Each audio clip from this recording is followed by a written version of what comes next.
I mean, it's like 99% me. So if it sucks, I'm sorry. Yeah, that's. Well, that's what I was going to say first. I was really surprised at how bad this script was. Welcome to Behind the Sins, presented by CinemaSins. Welcome to Behind the Sins, a weekly look at everything going on inside the world of CinemaSins. I'm Aaron Dicer, and I'm joined as always by Jonathan Watkins. Hello, hello. And Danae Hughes. I think I want to Photoshop during the show today. We write for CinemaSins and TV Sins and do various other things inside the CinemaSins universe as well. Something specific you want to Photoshop? Tater tots, maybe? Yeah, I think maybe I can take some screenshots and then, do some fun just cut us out and have different backgrounds and weird things. Remember that one time that I did that with like laser beams and unicorns during our show? Tyrannosaurus Rexes? Yes, I do. I do remember that, actually. I'm feeling it today. You did that for what? DNA? I think it was for Shoe the Dough. Oh. Yeah. No, I was just making sure because I was going to feel really bad if I forgot you did that to me. So. No, I'm it's glad okay. I don't have to feel bad. You don't have to feel bad. You never have to feel bad. I can't remember a lot. You could put spirals behind us. Yeah. Just like Danae doesn't have to feel bad for doing other things during the show rather than doing the show. I am doing the show. This is part of the show. I have expertly grafted my own, DNA into the show. That's what it is. I just want to let you know that if my internet tanks a little, it's because I am downloading a Photoshop file. I'm just going to click on this. Guys, what I'm saying is I'm willing to put at risk the quality of the show just for me to be able to Photoshop during the show today. Just want to make that clear to everybody. If it negatively impacts the show, I will stop the download. 3, 2, 1. I'm doing it now. Okay. I'm just I feel bad that people are going to have to wait till the outtakes to hear about your opinion on List Danae, because it is exciting. Danae breaks it down. She actually gives a list of why she hates lists. So look forward to that. Jonathan, you can just give a list of all the things we talked about in the outtakes. Then I don't even have to edit the outtakes. You can just top 10 things we talked about in the outtake. Number 10, Danae lost cheese. Okay. I don't know what's wrong with me today. Oh my gosh. We do want to also say this is our second time to record with a live audience. We'd love for you guys to consider joining. You can join us through Patreon. Patreon.com/CinemaSins will get you to where you need to go at the peeper level and above. We do have a live audience while we record the show. And there was some love in those live comments for the editing. Listening to the show, oh, interesting, yeah. Watching it live, and then also listening to the edit to kind of see what it sounds like. So well done, Aaron. Well, thank you. Bravo. Thank you. I try. I do give it my best. Well Number done. 9, scholarships. All right, let's move into the SinSide Scoop. What's he building in there? I've got a secret. Pay no attention to that man behind the curtain. This is a true story. We're going to take a look at the videos from the week, the process of sinning them, how we felt about the stuff we are sinning in general. We kick it off with commercial sins. The Pepsi Kendall Jenner ad is what we're doing this week. And this was a Watkins script. Jonathan writing on this one. It was. Is this your first one?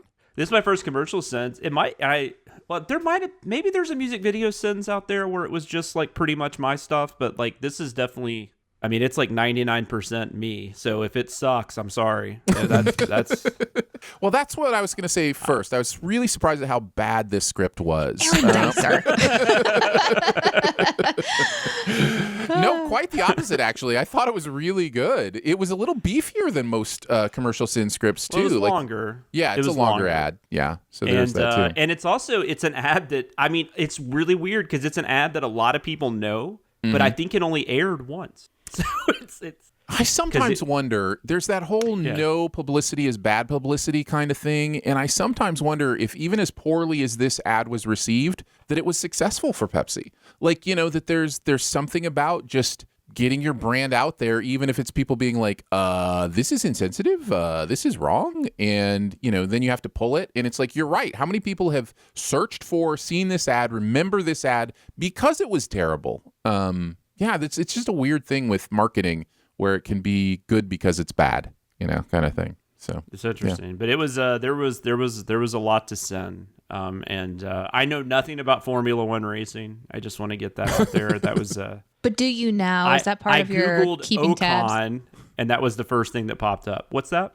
I was wondering if it was part of your keeping tabs No, because now you're an no. expert on racing. No, I have another thing for keeping tabs that's pretty funny. But no, the Ocon thing, I saw the Ocon, the conversation. I just didn't know what that was. So I just typed in Ocon, and he was the first name that came up. Nice. And so I was like, well, and then I didn't mean for that to be running sense, but then a couple other things happened, and I was like, oh, this works out well. Nice. I'm awesome. This is amazing. I am super good at my job. Also, I think somebody mentioned in the comments that is not Jeremy singing on the sentence, just so everyone's aware. Jeremy singing in the sentence? He sang on the sentence last week, though, right? Yes. Yeah. I think there was some confusion that he might have sang on that one, but no, that was on the commercial sins one? Oh, interesting. Yeah. I guess I'm just giving away that I didn't watch the full thing. So I did. I really enjoyed it. no, I did. It was really good. Before we get into it, though, what are everybody's thoughts on Pepsi? I like it. I think I've said that before, and I made a joke about it last night, actually, and Chris let me know he did not like Pepsi, but I think it's better than Coke, so... Yeah, I'm definitely a Coke person over Pepsi. Pepsi is way too sweet for my super tasting pleasure. I think you mean my superior palate. My mutant ability. My superior palate is I can't have sweet things. Do you drink? Do you drink like a straight cola today? Like, do you have any? Or do you just like Dr. Pepper and stuff like that? As said recently, so I won't spend a ton of time on it. Dr. Pepper, I had one recently. It was the first one I had in years. It was a lot. Yeah. I forgot how quickly it makes you burp.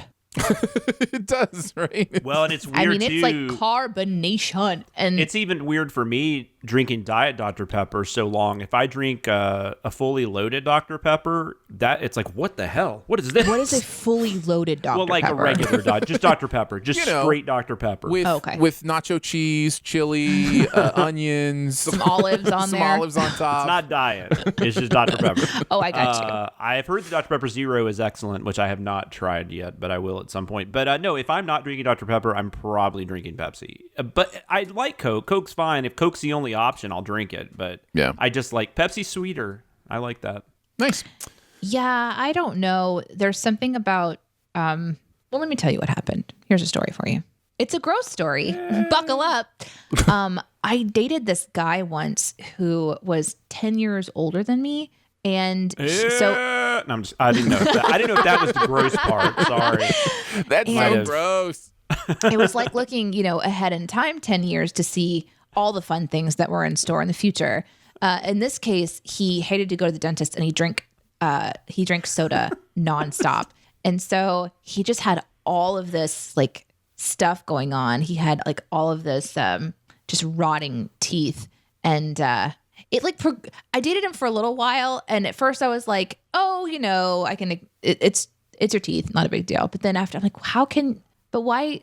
Yeah, you got to take care of your teeth. You have to take care of your teeth, Yeah, I do. But he like every single day just sucked down soda.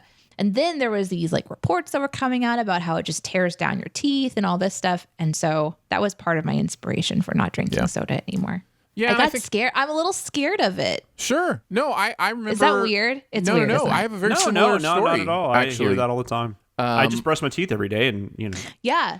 go to that's the a dentist. very important thing. Brush your teeth and go to the dentist. But you should do that regardless, by the way. Yes. Even if you don't drink soda, please brush your teeth.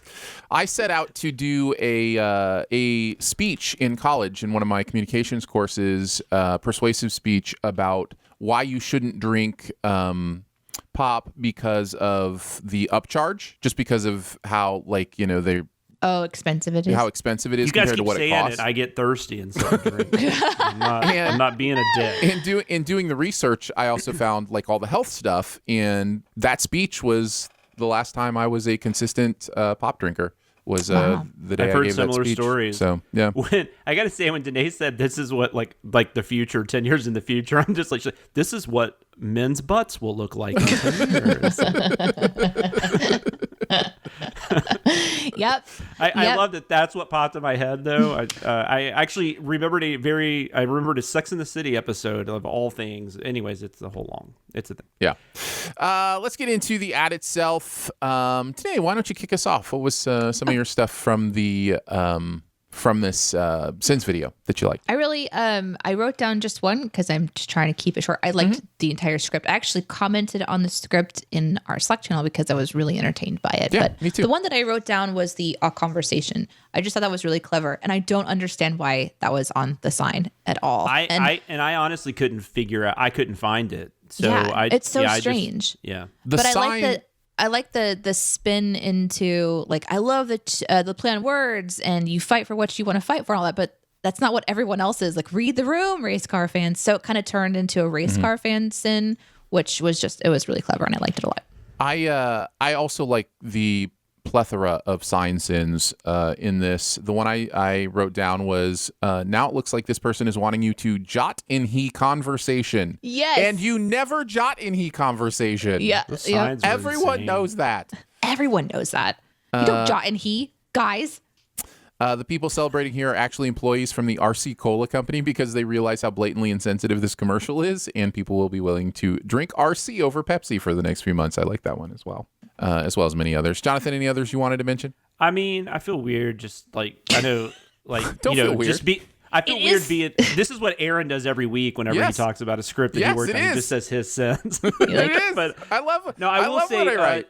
Coming up with the reasons why Kendall was giving the officer a drink was fun. I wrote a bunch of stuff down, and that just ended up being the stuff I used. Yeah. But because I was kind of trying to play it, because I didn't want to downplay the content, because I get why it's controversial. I get why it's insensitive. I didn't want to but I thought it was, I don't know. I thought I hopefully I dodged that line. I played that line pretty well. So that was fun. The live boulder thing might be the silliest thing I've ever written in my entire life. It makes no sense. It's not spelled like boulder. It's obviously live. I get that. I was hoping there would be like a comment about that, but I couldn't find one. It's like, it says live, right? I actually do like the village. I thought I should make that known. Oh, nice. I was having fun. It's not my favorite, but it's it's like that second tier Shyamalan. Yeah, I agree. And that's about it. I also wrote down bringing drumsticks to a cello rally for some reason, but yeah, good stuff. I was worried about cello guys' safety, and I understand. Yeah, he was very into it. He was gonna get he was dehydrated. Very into Kendall too. But I mean, I get it. Fear that age. She's beautiful. Whatever. Let's move on to TV Sins for the week. We'll kick it off with Rick and Morty Ricksy Business. This was a Hughes Watkins script. So Jonathan and Danae writing on this one. Man, we're just, we're basically a Rick and Morty channel. So, yeah. So we're going to keep doing a lot of Rick and Morty. I don't know how much there is left to say about Rick and Morty other than this particular episode. I'll say about doing these videos, though, the thing I love the best about Rick and Morty is that's the one where I feel comfortable going to the YouTube comments because Rick and Morty fans, well, it's almost like, I mean, and I guess we're not Rick and Morty, but I mean, I guess the humor is in a weird way similar. Like, I don't know, but one of the characters literally says roll credits in this episode. Yeah. Yes, we're similar. But for whatever reason, our universe and their universe just kind of meshes well together. And it's weird because we almost didn't do this. Like, I mean, going back to when we were having a lot of conversations about, is this something we can do? And then we finally decided to try it. And, here we are. Here we are. People love it. So, yeah. I didn't remember much about this episode. And then I watched the video and I was like, oh, yeah. This episode. It's a good one, as they are. What were your guys' thoughts? I was really confused as to why the humans were not completely freaked out that there were aliens there. And I can't get over it. Yeah, I understand that. I don't understand it. I tried to figure it out. Yeah, because I tried to look it up. Yeah. I tried to figure out a timeline. That all fell apart. I'm not even going to talk about that in keeping tabs. It's useless. Okay, so did I miss something where aliens were normal people? Like, aliens were just normal two people? No, I think you're right. High school students who would be freaking out, right? I can't remember if any incident like this happens later on in the series, but this was because this was the end of the first season. So outside of their family, like Nobody should be okay with this. And they witness this brutal murder. I mean, and there's no like brain wipe at the end. It's just a time stop situation. So, which was a really brilliant way to end it. And that's the fun for me, is that where they kind of stop time, and then doesn't season 2 kind of start where they restart time and they've had all this ability to kind of fix stuff. And I think we've done that episode, actually. I thought so. Yeah. But I was really, really perplexed by that.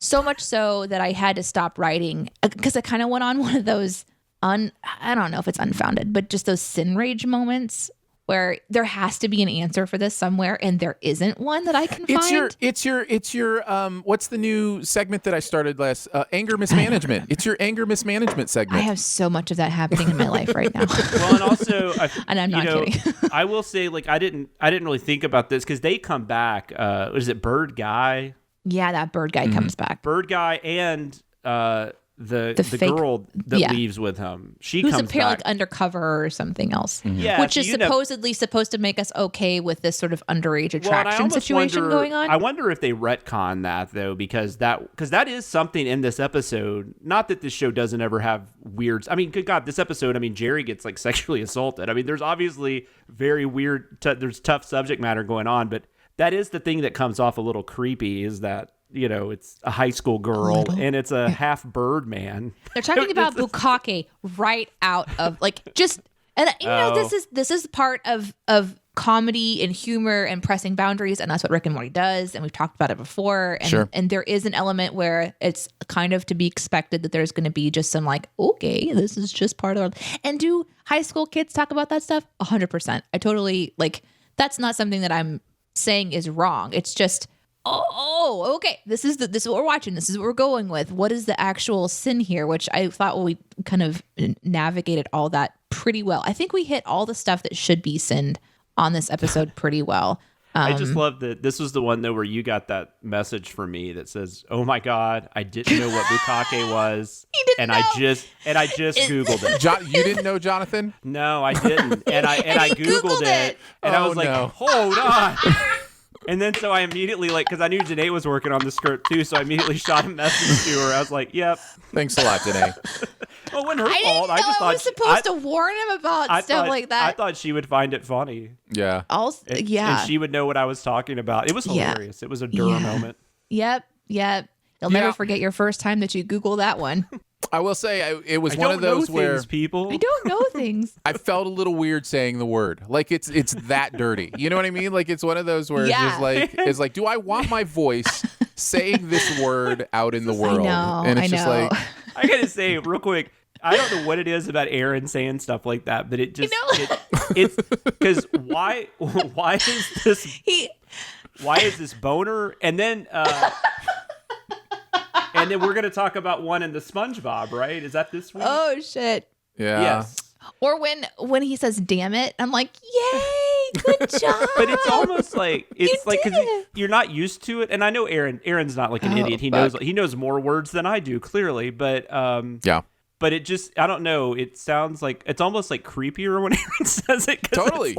Because it's like the censored guy. Like, I don't know. I don't know. Ned Flanders learning how to be R-rated. That's what we have going on. There's a Patton Oswalt bit, and I don't remember the exact words he used, but he talks about when people censor curse words, or they change, like when they censor it, they change it. They don't just bleep it. Like they change it to something else. And I don't remember what specifically he said, but it was like, I'm going to shoot you up with my ooey gooey juice or something like that. You know, he's like, that sounds way worse than if you just said. But like, see, to me, that's funnier, right? Like to me, that's the humor. You saying the actual words makes me think of that. Like, it's like you're that. I don't know. That's how I always think about that. And then I start dying laughing. So, I mean, yeah. I love it. I do too. I hope that you're doing all right, Aaron. I'm okay. Okay. You know, look, I mean, it is what it is. It's a job. If nothing else, I'm playing a role, you know, so even if, you know, I don't know. It's fine. Listen, your choice.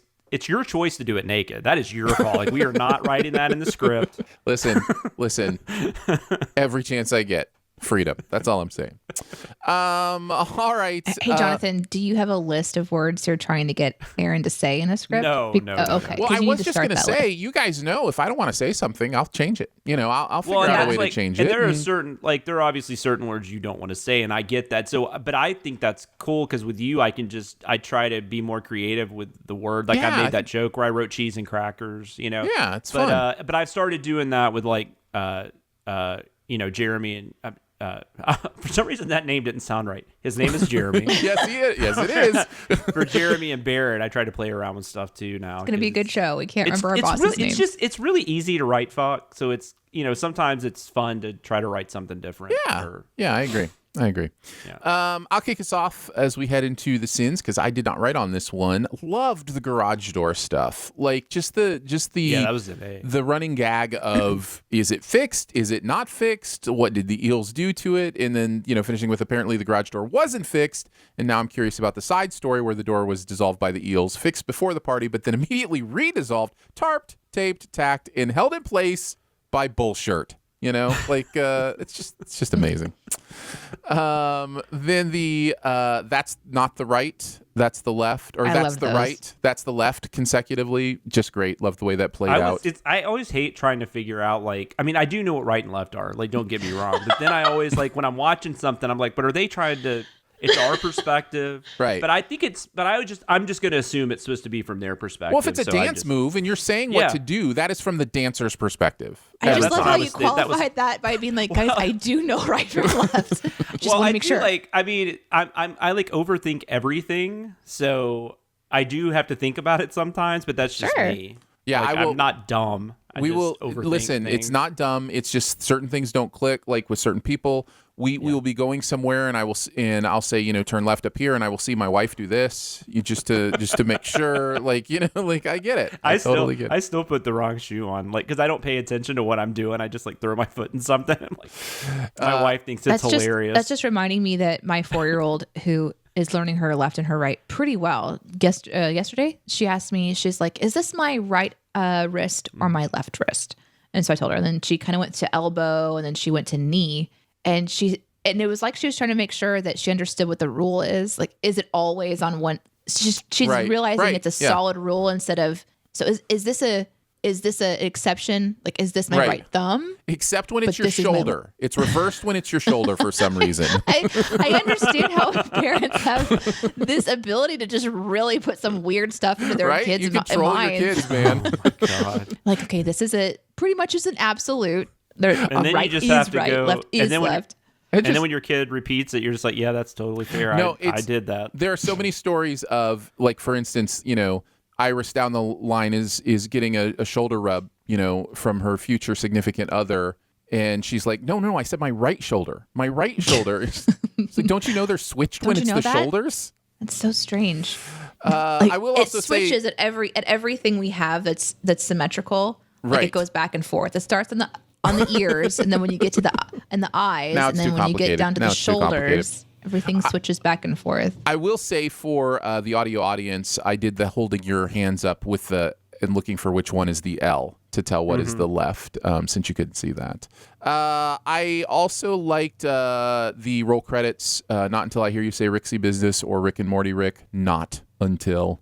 And then casually watching a murder meal. And I got to say something as the narrator.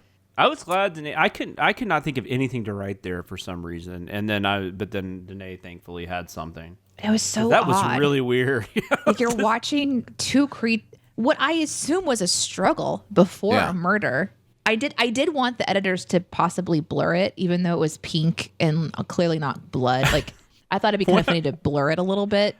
But anyways, we didn't do that. And it wasn't anything that Danae wrote, but it was just, I think I was picturing it, I was just picturing her thought process and her voice. But when you were in the editing process, she was like, I think we need to Google the butt on that.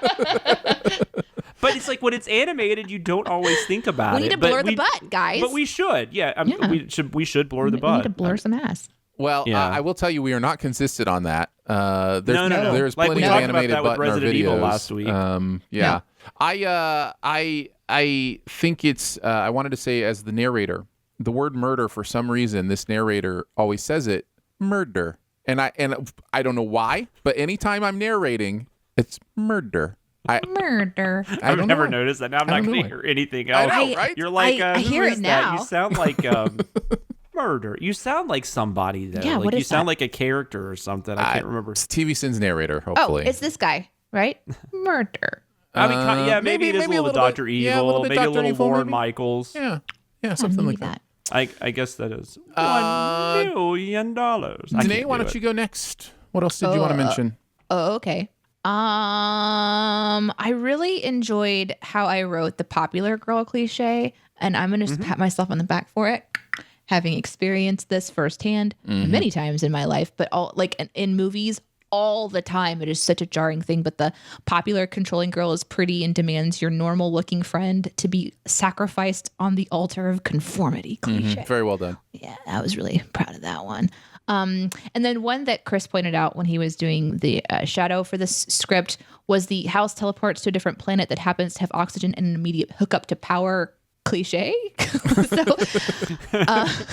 What's funny is when that one was written, I was kind of like free writing, and I wrote cliche as a question because I thought to myself, is this something that happens a lot? And then I just left it alone because I couldn't figure out how to go back and do it. And then it was commented on in the shadow process as far as, like, this is funny. So I was like, okay, good. I'm accidentally hilarious. Sweet. Let's keep it. So, Jonathan, what about you? Well, you guys have either mentioned or I've actually already just randomly mentioned stuff I wrote down. But I will say I love the Jennifer's body outtake. I was glad that worked out because that's one of my. I love the. It smells like Thai food in here. It smells like Thai food in here. Have you guys been oh my gosh. I knew that from somewhere, but I could not figure it out.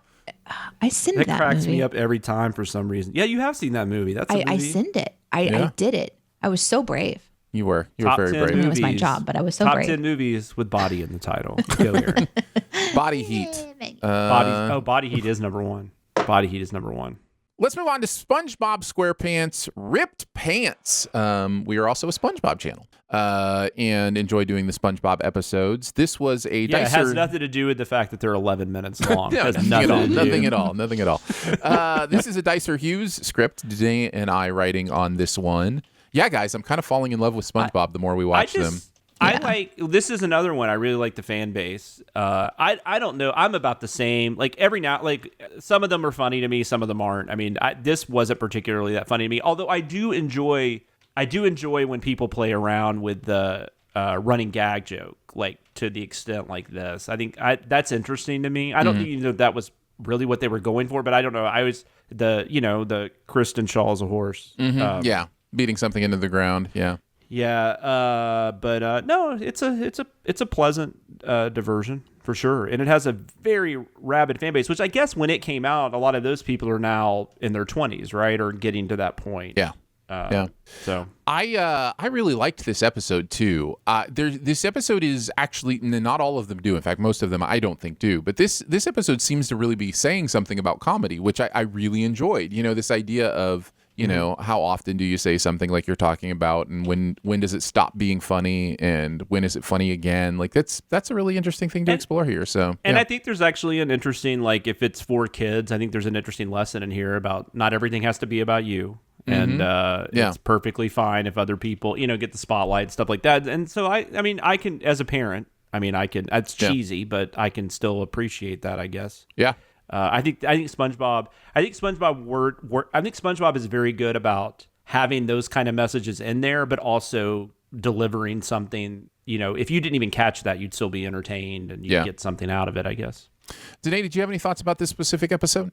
I don't even know what we're talking about anymore. So. Ripped Pants. SpongeBob Ripped Pants.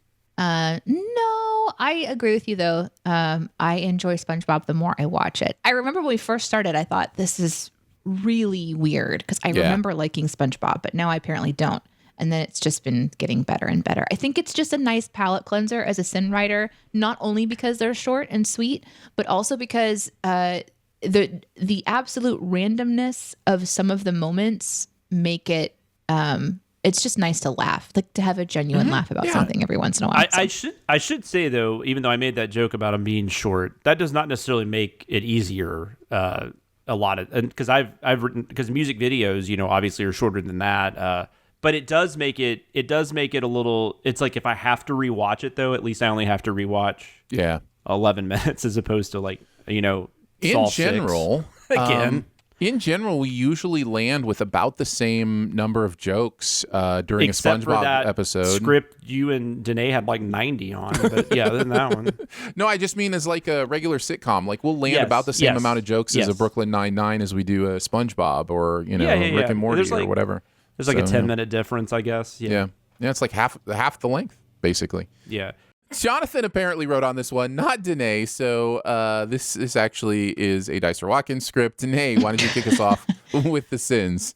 I really enjoyed the lifting the barbell over the head for the poly exclusion principle. Because when I was shadowing, obviously I don't understand. I think lately have been more bold about going, I don't get this joke. I don't get this one, and I don't get this one. Explain it to me so that I can tell if it's something that... You said that your final notes on something, I think it was like yesterday, you were like, yeah, this is good. I don't get you guys. I don't understand 99% of what's going on around here.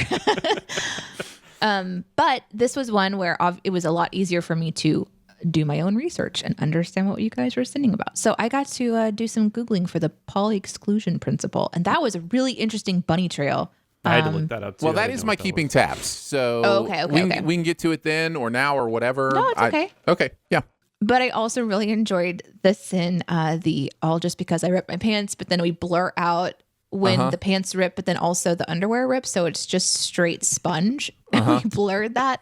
I thought that was hilarious and I really enjoyed it. I'm so glad we blurred that. I think that was Aaron's really decision. funny. I didn't even think about it. Or maybe that was you, Danae. I don't know, because I don't think it was blurred on the original edit. No, so. I don't think I saw the It must note have been about Aaron. it. I wrote in the script that it would be hilarious if we blurred when Well, maybe he was it wasn't like the original edit. nude. It's really funny. Who knows? Did I write on this? What day is it? Jonathan, what It's about you? Spiral Day. How could you forget? I liked wearing John Lennon's sunglasses as a bikini top. Okay, Well, I'm sorry. all right. This is my anger. This is my anger mismanagement for the week. I was so angry at that bikini top. I was just like, "What? What is that?" Oh, I thought you were angry at yourself for writing that. No, sin. no. Like, that'd be amazing. It is just one of those things. I like the freeze frame on that. In if you haven't seen the episode or haven't seen whatever, the circle of the bikini tops, you know, right and left, are so small. Like, what is that even supposed to cover? Like, that's definitely not big enough to cover the areola. You know what I mean? Like, there's like, it's ridiculous. It made me angry. Do fish have areola? Well, fish don't have breasts in that way. So, you know, we're already at an interesting So conversation. is this part of the sin writing process for you? Yes. Like, this will not cover the areola that you do not have. Aaron just like FBI is going to show up at Aaron's door any day. Like, what is up with these? Like, we're not even going to arrest you. We just have to know what you're doing. 'Cause this is crazy. Yes. Why are you Googling fish areola? That makes no sense. Continue, Jonathan. No, you're good. That was really funny. And the thing about the pizzas, about the 20 pizzas, I hope not, because you're 11 short. How does that happen? I know. I mean, he was just being silly, I guess, but still, it's like, why wouldn't you make 11 more? Yeah. And then going back to the thing about Aaron saying things that makes me laugh. Sucking the marshmallow right off the stick. I'm not sure if I'm more traumatized by the germs or the splinters. And then it's like, or my boner. That's not how I said it.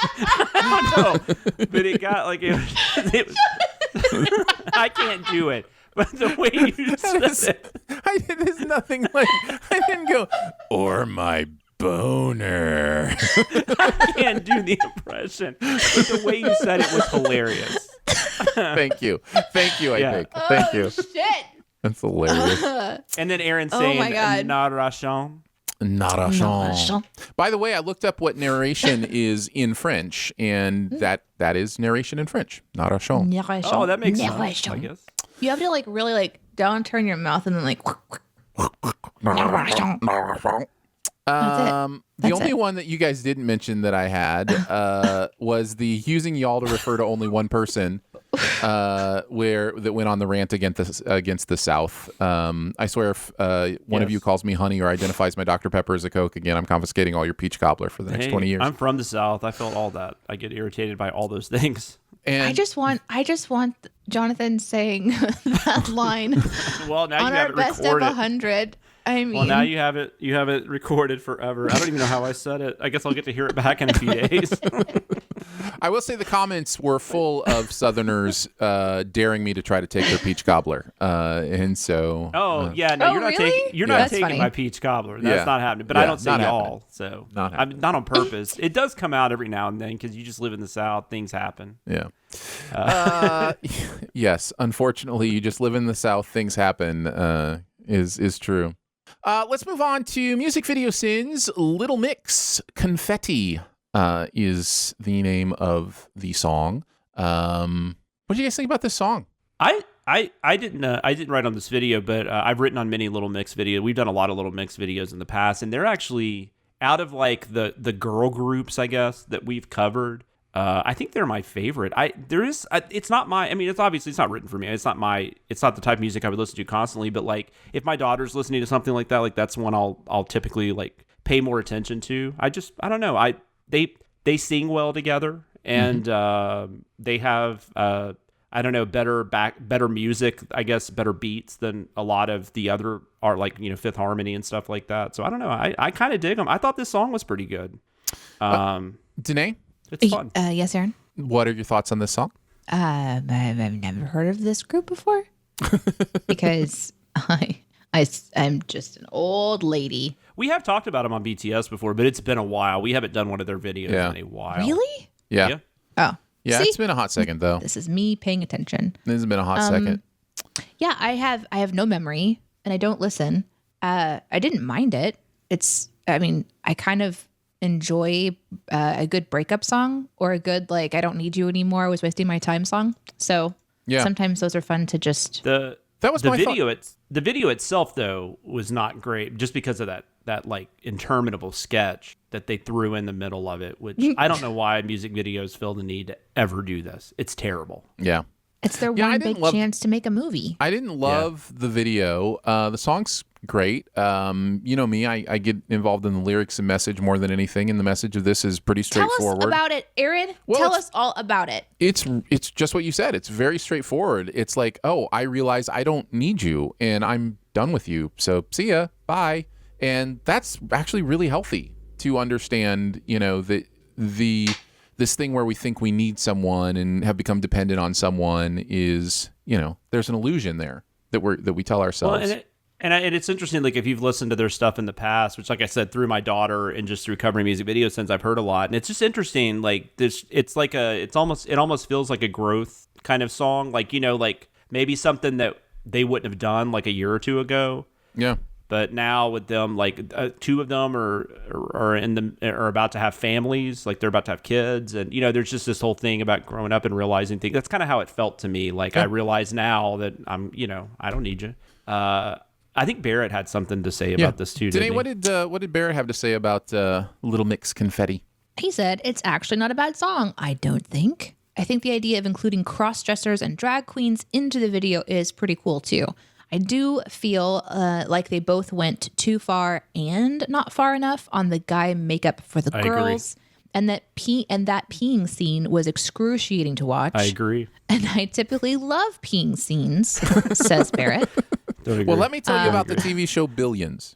No, continue on. Then he ends by saying, I miss Jessie Nelson, who had to take an extended absence from mental health issues. She's definitely noticeably absent on this track, but I hope she is taking care of herself. Mm-hmm.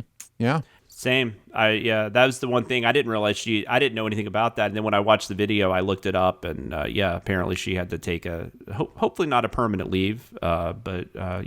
But health is priority, you know? Absolutely. And there's no, I think one thing we fall into in stuff like this is demanding the things we like continue to be the things we like in the way that we like them, and not taking into account. I'm not saying anybody's doing that here at all. In fact, I think we're all doing the opposite.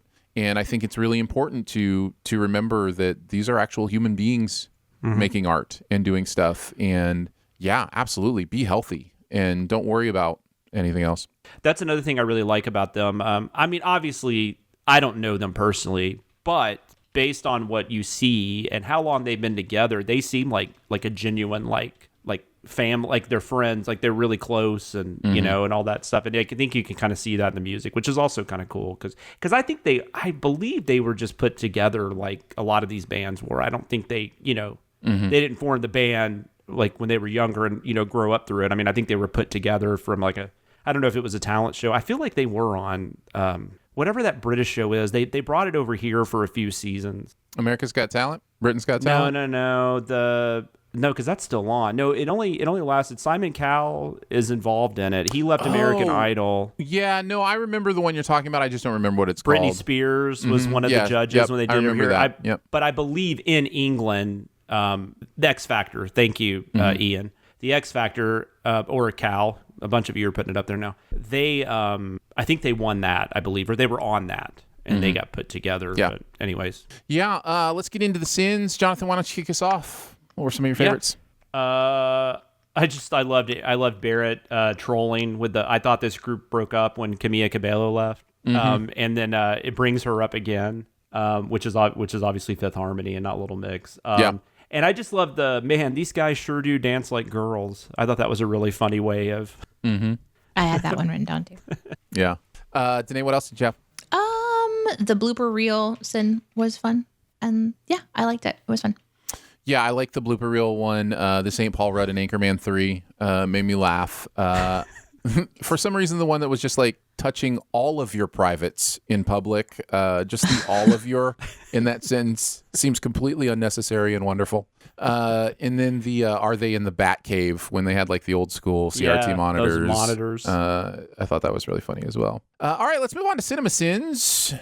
Danae's favorite franchise. We'll kick it off with Saw 6. Cool. I'll just go do something else for. Who am I kidding? I'm assuming you did not want to watch this one, so yeah, that doesn't. We did blur in this one. I appreciate that. Yeah, or wherever we. Well, in fact, I have a very funny. That's going to be my keeping tabs is about something. Oh, nice. We'll talk about that in a little bit. But this was an Atkinson-Watkins script, so Jonathan and Chris. I did write on this. I remember on this one. What did Chris have to say about Saw 6? I remember all too well writing on this one. Yeah. Saw 6 is where the series officially loses it, says Chris. This was the movie where they had a chance to give Jigsaw one last game from beyond the grave, and it disappoints. There are tons of issues with this movie, and once again, you have to refer back to past Saws to see if they're being consistent. But the main thing for me was how the movie gets Detective Hoffman in the right place at the right time. It's kind of silly. The FBI agrees to share information with Hoffman on the Saw case, which is great for Hoffman because he's the new Jigsaw, in quotations. At one point, Hoffman is overseeing Jigsaw's last game at the abandoned zoo, and he gets a call from the FBI about new evidence in the case. They ask him to come all the way out to their place to see this new evidence, and that new evidence, quote, we found Freon on these fingerprints, and now we're going to investigate how the fuck Freon could be on that fingerprint. That's it. That's why that fuckhead, it says fuckhead right there. That's why that fuckhead Hoffman was called in. We found goddamn Freon. Do you want to blow us now? Which when you're talking about that in the context of a Saw movie, it's so gross. I don't know why. Mm-hmm. I remember talking to Chris as he was writing this because we were talking about some stuff for work, and he was writing Saw, and he just went off on like a 5-minute tangent about it. And it's really important that we as writers have a safe place to express our frustration with these scripts sometimes. But he was really upset about this. He continues, actually. He's got more to say. Because Hoffman is at the FBI at that very moment. He learns that they're about to descramble a voice on tape. The technician, in fact, tells the FBI agents that they've definitely descrambled it. But when they get to the lab, the technician is like, no, I haven't found it yet. This gives Hoffman a chance to figure out how he's going to murder everybody once they find out the voice on the tape is his. So during all that, the FBI tells him, oh, by the way, here's a cool clue. The fingerprint we found had to have been applied when the person was dead. This is so strange. So after Hoffman murders everybody, he uses the same guy's dead hand to frame him right after he just learned that forensics can figure out if a fingerprint came from a dead hand. All in all, you'd be stunned how Detective Hoffman ever became a detective. He is not smart. The end. I will tell you, man, I tried. I tried in watching this video and in listening to Chris's explanation there to figure out what was going on. My instinct is that these movies are so purposely twisty that they twist themselves into impossible situations and just can't get out of them. And I mean, I could talk about the Saw movies for like hours at this point because I've watched them so recently. Because like we did part 5, and I think that was Halloween. I think it was October, right? And we talked about that on the show. But at that time, Chris and I both rewatched the first 4 movies because it had been so long since some of them we'd only seen once, and I had only seen once, and I knew I was going to need to know that narrative. So I watched all those. So those were still pretty fresh in my mind, so I didn't have to do that again. But I watched this one. I did go ahead and watch the two after this because I figured at this point with Spiral coming out, might as well. But I will say this is one that I hear from I mean, I like a couple of the movies, but I'm not like a huge fan of the franchise or anything. I just kind of find it more fascinating than anything else. But diehard fans, I can remember when this movie came out, and I went and saw it in the theater. I can remember like fans on websites and stuff were talking about how this was like a return to form, and this was actually a good sequel and stuff. And I disagree with that on every count imaginable. Like what you like. Good. I'm glad people enjoy it. I think this is one of the most miserable, and especially watching it this time, I think this is one of the most miserable movies ever made. Go ahead. It sounds like, for many people, and I think I would be in this group if I chose to watch these movies, which, by the way, I did watch the first one recently in preparation for Spiral, and I have seen Spiral. So I've seen the first and the last one.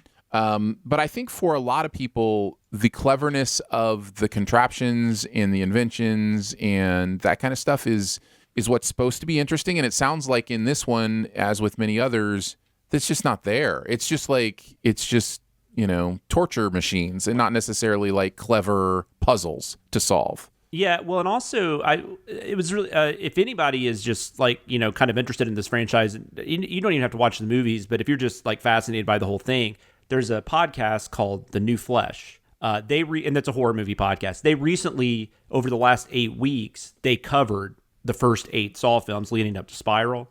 And I found it really interesting listening to them because they talked about, they went more in depth than I've ever, and it's interesting to note that this really, this was a franchise that grew up around where the internet really boomed, and there, Reddit boards and Twitter.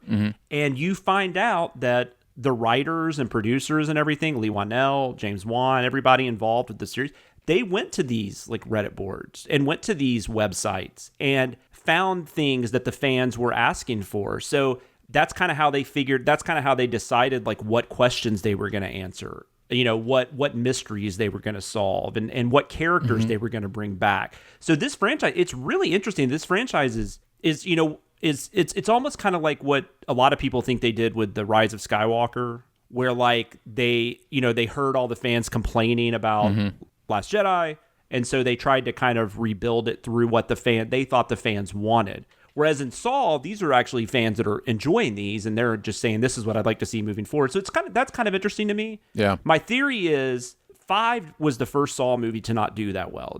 It made money, but it didn't make as much as the previous 4. Instead of taking from that, maybe people were sick of watching these movies. I think they thought it was too much involved in the narrative. And so 6 is the one where, I mean, it's like I swear to God, you could get a stopwatch. It's like flashback, or it's like trap, flashback, present narrative, trap, flashback, present narrative. And the other thing about it, these traps don't even make any sense anymore. Like, they're not games. Like, we even have a sin where it's like, that's not a game. That's a choice. This is essentially this insurance guy. He has to choose who lives or dies. That's not a game. Right. I mean, there's nothing strategic about it. That's just him having to make a decision about who should live. Yeah. And I don't know. And for me personally, I don't want to watch that. Like, that's not that. There is nothing about that interests me. I'm not knocking anybody that does enjoy it, but for me, it was just. And I had to watch it twice, and it was a lot. It was a lot, man. It was just a lot of. I'm glad. Thank you for taking that. There was that one scene though, the carousel scene with the shotgun and stuff, which we show a little bit of, and obviously we it's ridiculous. The whole thing is ridiculous, but it's like it's so loud. Chris says it's noisy and confusing, adapted from a headache the director's friend had in 5th grade. That is perfect description. I mean, it's just so in your face and it's so loud. It's like, it's just really, this is the first one where I really feel like it's just poking me in the eye for an hour and a half and like pissing on me at the same time. That's what it feels like watching this movie for me. So that's takes some dexterity. It takes some dexterity to be able to do something like that. Before we get into the sins, I will tell a Saw story since I haven't seen the movie. I traveled in Everybody get on the circle. The story circle and sit down. The circular saw. So when I was traveling in college with this group, the 4 of us guys would stay at random strangers' homes when we would travel to places, and we stayed. Oh God! This feels more like a hostile story. But go ahead. Do you know this story? I know this story because this is one from radio days, and buckle up. Well, no, I mean, listen, it was just sometimes you would have houses that were interesting. And then one time we had the most crazy house we ever stayed at. And there are probably 3 or 4 stories I could tell from this house. But the one I'm thinking of in relation to this and this was an older gentleman and his wife that lived there. And he had a whistle. And when he would try to pronounce his S's, I mean, you've probably heard people that kind of whistle with their S's, for whatever reason, the way the shape their mouth makes or whatever. And he had a collection of saw blades that he had put like pictures on his basement wall. Like they were just like posted there like they were family photos, just like all his old used saw blades. So we're sitting there at dinner with this old couple. And out of nowhere, we don't know this, out of nowhere he goes, "Hey, fellas, want to see my saws?" And we're like, what do you mean want to see your saws? I have no idea what you're doing. And so he's like, he takes us down the stairs into this dark basement, turns on this like lamp that's focused on this wall. Oh, and it's just a bunch of old used saw blades. This is a horror movie. Hanging on the wall. This is a fucking horror movie, man. This is like, were they the Sawyer family? Is this like Texas Chainsaw Massacre? Oh my goodness. Well, we all survived. Like I said, there are many other stories from that very interesting home. I bet. Including the woman of the house had a habit of walking in on us when we were using the restroom.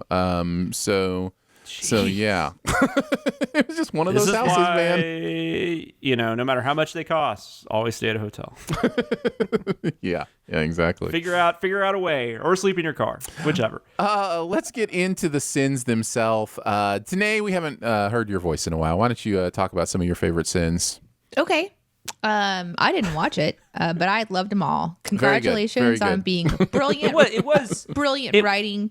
It was a fun video to put together because there was a lot to say. Yeah, so I think what I do want to say before you guys jump into your the specific sins is I was really impressed with the amount of work that Jonathan and Chris put into these, because you do have to go back. And I remember the last time you guys put out one, you went back and you referenced all these previous ones to qualify a sin.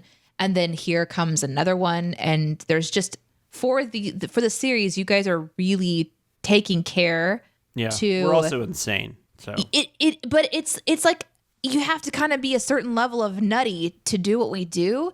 And this is just one of those times when the sins get really turned all the way up. And you just spend a lot of time. I know Chris spent a lot of time writing several of the sins because he told me about the hours and hours of research or thinking or piecing together the how to present a sin. And so even though there are some Sins videos I don't watch and I might not enjoy, I'm still really impressed at the work that goes into them. So Yeah. well done. Oh I yeah, for agree. sure. No, no, you're great. I'm not offended or anything. I totally get why you wouldn't watch it. Totally get it. Yeah, super. I thought it was great. I had several I wanted to mention. Cool. The bootleg copies of Aragon with Jeremy doing the Jigsaw voice. Jeremy's Jigsaw voice is amazing. I think Chris said in Slack it sounded like Jigsaw had a cold. So great. There's a moment I thought Danae would appreciate, and so I'll bring it up for you, Danae, where very early on something grotesque is happening, and the narrator talks about going to their happy place and, during the next several minutes or whatever instead of watching it. But the happy place is thinking of Armageddon in the Bruce Willis scene where so he great. sacrifices That's Chris. himself. I don't. And then he's like, and then I remember, that Die Hard is not a Christmas movie. And he just goes over all this stuff about what he's trying to do not to think about what's happening on the screen. Yeah. It's so great. It's so like, great. because this woman is just, oh, speaking of which, that actor is actually, which I guess I can talk about that in the comments. But yeah, never mind. We'll save that. Just edit that out. And Skip. And possibly one of the most fun parts of it is there's a callback to it because the movie replays that scene, and so he sends it and replays, like going to his that scene and says something about the movie doing that, and so then it intersperses actual clips of Armageddon in the clips of the movie while the narrator's thinking about it. It's so great. It was really well done. I really liked that. I also really liked the sin that was the whole entirety of the sin was we really needed to see that. And I'm just yep. that might have been my favorite that Chris wrote. I was just because that is my one sentence review of these movies. Oh my God. No, but that's what I'm saying. I mean, I know the first movie is very different from the sequels. Sure. Yes. Okay. But this is an evolution. What happened in 2 is less than what happened in 3. And it just keeps evolving until you get to this. Yeah. But yeah, that scene is a guy who smoked a lot gets put in a trap, which is ridiculous. That's what we're, punishing people for, is that they smoke too much. And then you see him piss himself. And then it was terrible. And I couldn't even think of anything to write because it was just what is this? Yeah. And then I thought that was brilliant. Chris, it was so simple, but it was exactly what everyone's thinking, I would hope. I also liked torture device shout outs. I thought that was really funny. And then Bruce Willis's Kaiser Soze at the end of The Others just made me laugh when you were talking about twists. That was so great. I really love that. Yeah, that was one of mine too that I enjoyed. I had a lot of those on here. I did though there's one long thing Chris wrote about just about Jigsaw, why he would build these traps and stuff. And it was just at the end, but you can build life-affirming death traps all you want, but people are dicks. I just thought that was really funny. I already said the thing about it being noisy and confusing. Oh, the flashback with the character answering the phone. Mm-hmm. That was an hilarious. I didn't even catch that. Chris was the one who noticed that. That was so funny. And every time I would watch the new edit, I had to stop it for a second because I was laughing so hard. But it's literally the guy is choosing between 2 people from his office to kill. And the only thing he can think of, this one guy, is he has a memory of him answering the phone, Danae. That's a scene in a movie. Yeah. A movie that had a $15-20 million budget, by the way. A lot of money was spent on this movie. That's amazing. And it's so crazy. That makes me feel good about my life. And then let's see. I'll talk about her in comments. Oh, and then I will say Eddie Winslow turned into a fucking insurance investigator. That's all you need to know how much about Family Matters, because I didn't even realize that was Eddie Winslow from Family Matters. Nice. Oh, yeah. It won't be the last Family Matters reference on this podcast. There'll be another one of those coming up. Yeah. 10 Things I Hate About You was the other movie from CinemaSins channel this week. Could you get more opposite movies in 1 week? I guess if you had done a Disney movie or something, maybe this is a Disney movie, but I'm saying the computer who wore tennis shoes. Yeah. This was a Scott Scher script. Jeremy and Barrett writing on this one. I think at least Barrett had some stuff to say about 10 Things I Hate About You. Yep. He said 10 Things I Hate About You is still charming, but it's 90s as fuck. almost 90s as reality bites. Heath Ledger is every bit as great as you probably remember, especially that "Can't Take My Eyes Off of You" scene. Larry Miller's father character nearly steals the entire movie. Everyone is beautiful to look at. The writing is pretty good. Generally a good movie. There are a few times, though, where it's unbelievable. Like when they're trying to force the losers in the school to date Julia Stiles so that her sister can date. And that dad only has the rules about no dating, not no drinking, no hard drugs, or gangs or shit. Just dating. And that teacher that was staring at Julia Stiles' boobs wasn't reported for anything.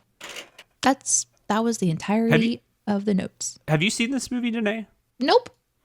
Take a drink.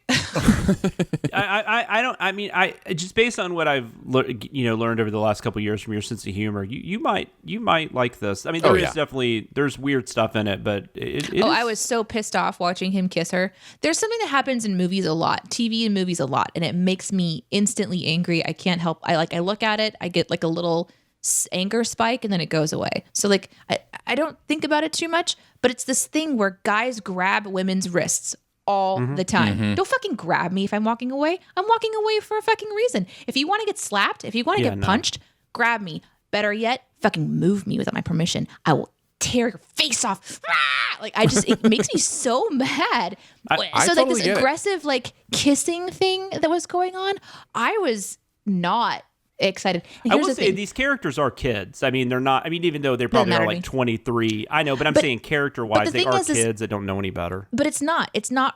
I don't think this is real kids. This is Hollywood's version of kids, and that's what pisses me off. Is like this is what people watch, and this is what people pattern their behavior after, and this is why we. She does make him regret that, though. She makes him regret that, though. I mean, it's not like it's handled like, oh, now it's all over and they're in love. Yeah.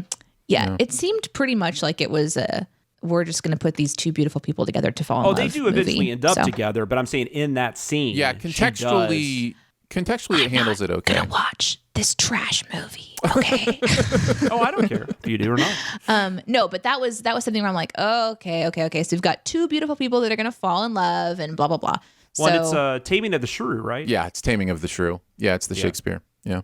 Yeah, Shakespeare can go bite it. I'm just over Shakespeare entirely. Taming of the Shrew is kind of great. I'm kidding. It really is. It really is. Joking. I know you are. I know you are.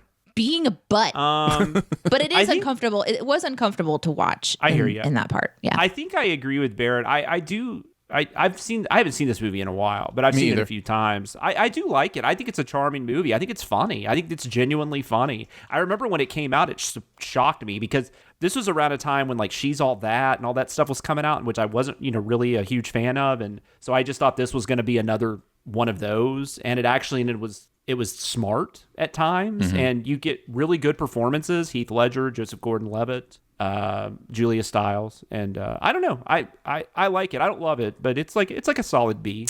I remember loving it. I remember thinking this movie's great, and I think a lot of it had to do with the sense of humor. It seemed different to me at the time than most of the coming of age rom-coms that I'd seen around that time. It seemed to be a little more honesty to it that I liked. Yeah.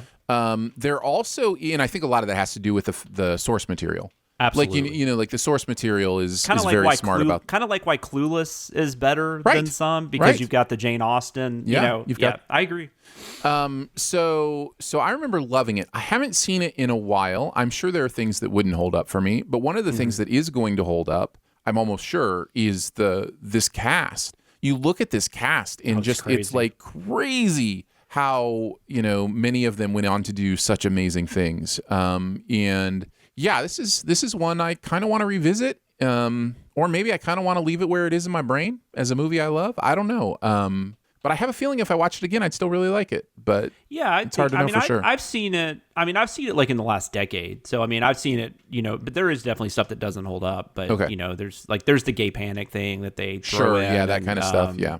And then obviously whether or not they're kids. I mean, there's some behavior that's maybe rewarded more than it should be. But yeah, and just the whole Joseph Gordon-Levitt and the other sister, their whole plot to like get her a date is just, it's weird. Yeah. Like, I mean, no matter, but that's Taming of the Shrew. So the main thing I remember was it was just really funny. And a lot of that has to do with the dad character is just Larry Miller. Larry Miller's so great.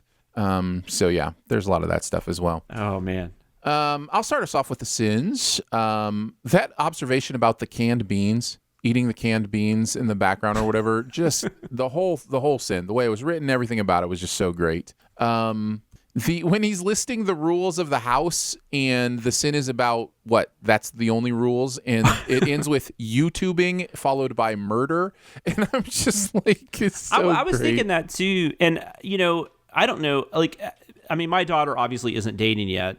She's just about to be 10, but like, that's not something that like I'm worried about. And I don't know if that's weird, but that sin, I related to that sin because it's like, there's so much else I am so much more worried about than her like kissing a boy. Right. Like there's like horrible things out there that just I don't know, but that's just maybe I'm weird. You are the only one of the three of us that will be able to tell us if your experience matches pop culture in that way, because that daddy-daughter thing is really ingrained in pop culture, the idea of overprotective fathers of daughters and here's my shotgun. I mean, we just talked about Armageddon. The whole opening scene of Armageddon is Bruce Willis firing a shotgun at a guy because he was with their daughter. Like, but I do know dads that are overprotective. Well, sure. I'm sure it comes from a real place. To the point it's weird, I'm sure it comes from a real place. I haven't had daughters, and so, I wouldn't necessarily know. And I think it also has a lot to do with your environment. I mean, I grew up in a very open, discussion type of my family and stuff. So maybe that's part of it. Maybe my mom's, maybe some of that's rubbing off on me. But and when she turned 16 and all of a sudden boys are calling her, or 14 or 15, whenever it is, maybe I'll have a different story. But I don't know. I hear guys just kind of that cliche a lot where I'm gonna have that shotgun up above the mantle, and it's like I don't want a gun, and I'm definitely not going to threaten a kid with a gun. My hope is if I had a daughter, what is that? My hope is if I had a daughter that we would have conversations about stuff, and that I would trust my parenting and trust my child. And if we needed to have further conversations, we would. But it's definitely a really interesting pop culture thing. That's that whole Bad Boys does that whole thing. Oh, that's too. God, that's horrendous. So, anyways, those days are for Jolt or Mountain Dew. That really slayed me. Like that one. The question in the movie is, who knocked up your sister? And the narrator says, well, technically her dad, because he made her wear the pregnancy suit. Loved that. There was some joke in the movie about I forget who it was, but the sin is just necrophilia, because she insinuates that she did something with somebody who's been long passed away. I thought that was really funny. That's Shakespeare. That was Shakespeare. That was Shakespeare. Yeah, it was in the source material. That's it just right. said necrophilia. That's right. The hurdles that were too close together. Love that sin. Pogo stick hurdles made me laugh. There's no making out in paintball. That made me laugh. And then we already kind of touched on kissing as a way to end an argument. Go figure. Really appreciated that observation as well. Yeah, for sure. Jonathan, what about you? I wanted to make one point. I do like 1 Week by the Bare Naked Ladies. Me too. Still listen to that song. It's a great song. I would have bet my life savings that Aaron liked 1 Week by the Bare Naked Ladies. You'd have gotten paid off on that one. I do enjoy that. I wish that was a thing. It's was been actually 1 week since you loved me. That and tub thumping. Yes, absolutely. Owning a convertible while in Seattle, I thought was very good. And just you guys mentioned a lot of them. Why Does Detention Have a Dedicated Classroom? I thought was really funny. And I really liked we already talked about the kissing is never way to end argument, but I really liked the Better Off Dead outtake, the French fries, French dressing. Yeah. I don't know that we've ever had a Better Off Dead outtake, so I thought that was great. Not. Probably not. Maybe the $2. Maybe we've done that in the past. Maybe. I don't know. Maybe. Danae, what about you? I like the when the dad is explaining that he had just had a 15-year-old that gave birth to twins, and he's like, do you know what she said to me? And the sin is that MTV offered me a reality TV show. Yes. Yeah. That's definitely sinful, and I loved it. The hurdles one where the athletes have pogo sticks cracked me up. And then the one that got me the most was when she is reading her poem at the end and having this emotional breakdown, and the sin is taking an English assignment this seriously. Yep. Very nice. All right, let's move into keeping tabs. The internet is a communications tool used the world over where people can come together to bitch about movies and share pornography with one another. Oh, jeez. This is the most public yet of my many humiliations. We're each going to talk about something during the sins writing process that we wanted to mention. Since I already mentioned mine, I'll go ahead and start. The poly exclusion principle. Let's talk about something so exciting. So really, here's the deal. When Sandy lifts her hands above her head, she's also wearing a spherical helmet, which would mean her arms would have to pass through that helmet in front of her to be lifted over her head in that manner. It takes advantage of animation being two-dimensional, and you don't have to think about that kind of stuff. But anyway, so I was trying to think, is there a scientific, principle or theory that has to do with two things not being able to be in the same place at the same time? What's interesting is the poly exclusion principle is kind of about that, but on a more, what's the quantum physics level? It's more quantum physics than kind of the physics you learn in school. And it's more about the atoms and how atoms interact with each other.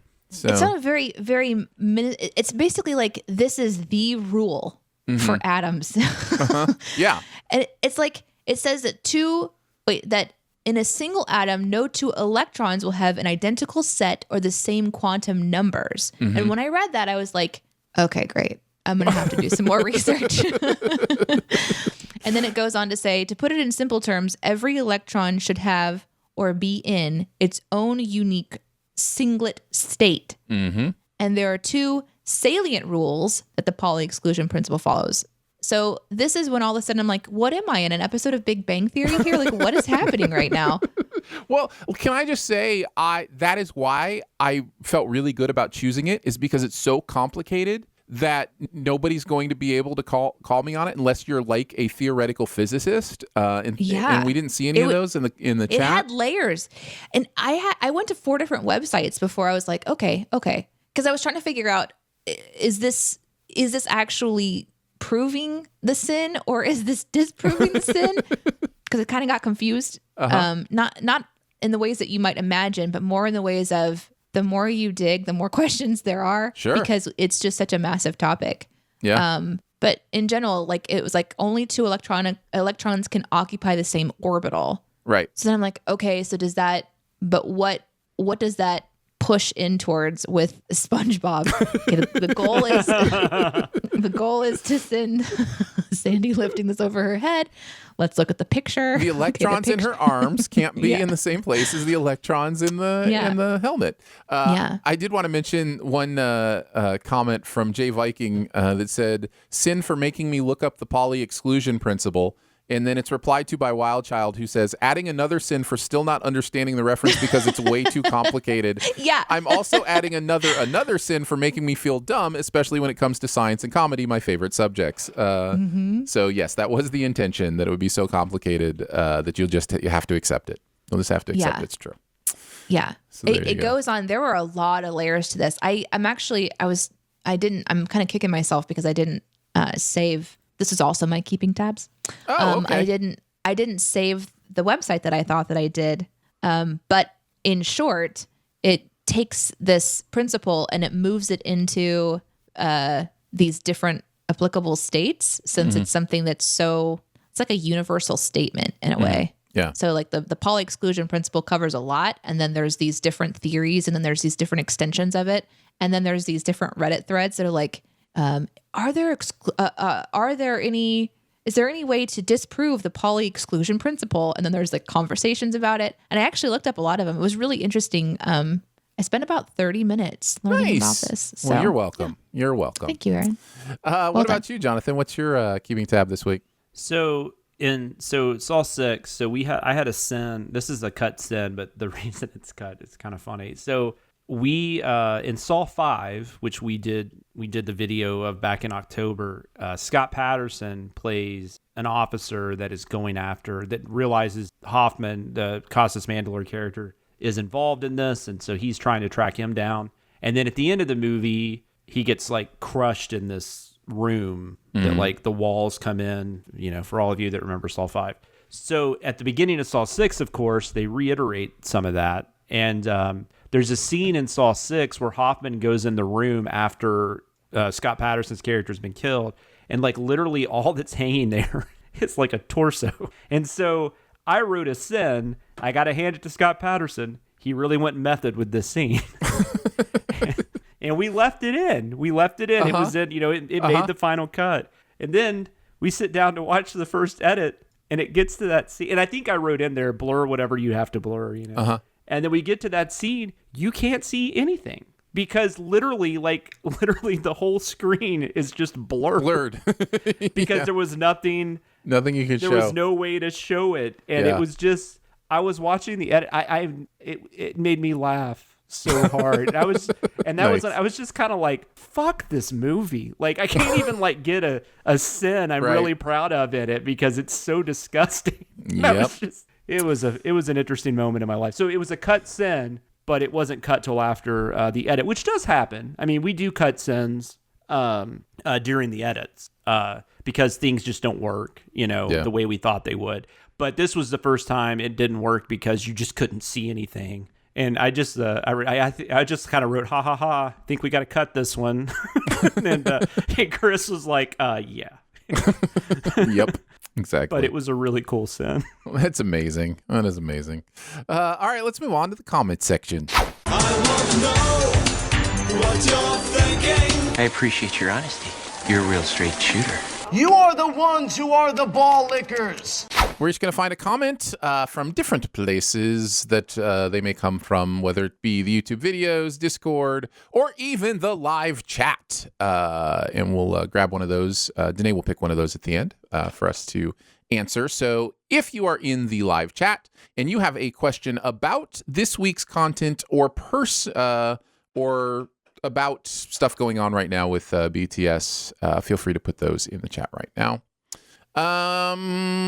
Jonathan, why don't you start? What's your comment this week? Sorry to keep going back to Saul. I feel like it's just over and over. But this was awesome. So Tanedra Howard is an actress that is in Saw 6, and she's in the beginning scene. She's the one that's like chopping her arm off. And what's interesting, we send her, not her specifically, we actually say she's fine, but she won a reality show contest that was on, I think, VH1 for a couple of seasons. It was called Scream Queens. And that was part of her winning that season, was that she got to be in Saw 6. Oh, nice. And yeah, and so we write sins in the past, like making jokes, like, did this actor win a contest to be in this movie? And so since this was a situation where it was actually someone who won a contest, we were just like, we're going to throw sin in because, that's funny that it actually happened. But she's great. And then she has a YouTube channel called Forever Tanedra TV. So check that out if you want. But she commented, also she's the thumbnail. She's the picture that we used for the thumbnail. And she said, thanks for reviewing this. This was an awesome to see. Being the thumbnail is an honor. She wrote that in all caps, so I'm guessing she enjoyed it. Nice. And so just throwing some love her way. And yeah, like I said, Forever Tanedra TV is her YouTube channel if you want to check it out. I read some stuff on her after that too, where somebody had commented about apparently, because I didn't watch Scream Queens, I just remembered it. But apparently there was a lot of like, she didn't have as much background in acting when she joined the show. And she got ridiculed for that a little bit by the other contestants. Apparently, there was a lot of racism directed her way, which is awful. And so it's nice to see that she seems to be, she's had more of a career than any of them have. So good for her. Nice, because that's terrible. Danae, what is your comment for the week? Oh, okay, I have one. It's from one of our things that we do. Super specific. It's from Jack. This is on TV Sins. Okay. Jack says, stop procrastinating and give us the last 2 Falcons. Listen, we will when we can. We have them. They are ready. They're just waiting. They're at the gate. Mm-hmm. They're just waiting for us to open the gate and run out into the world. Calm down. It's going to be fine. You will see them when we can release them. You will see them. Okay? It'll be like pretty much Boom Boom and calm down, Jack. Season recap. He wasn't the only one. There were others just like Jack making the same comment on every TV Sins video that's coming out, which I actually sort of enjoy. I like that people notice that we haven't been able to release all of them. Like sometimes our plans are thwarted, guys. This is going to be our Avengers Infinity War. Although that's not why Avengers Infinity War. I mean, you'd have to ask Chris. I don't know why he waited to schedule it. But that was, I remember every CinemaSins video. When are you doing Avengers Infinity War? So that's going to be our little smaller version of that. Yeah. So maybe you might not get it as soon as you can now, because I don't know. I'm a little mad. So now we're being... Maybe we just won't. Maybe we won't give it to you. I think I commented as TV Sins on one of those, maybe one or two of those, and basically said, "Yep, still coming. We just can't release it now for reasons."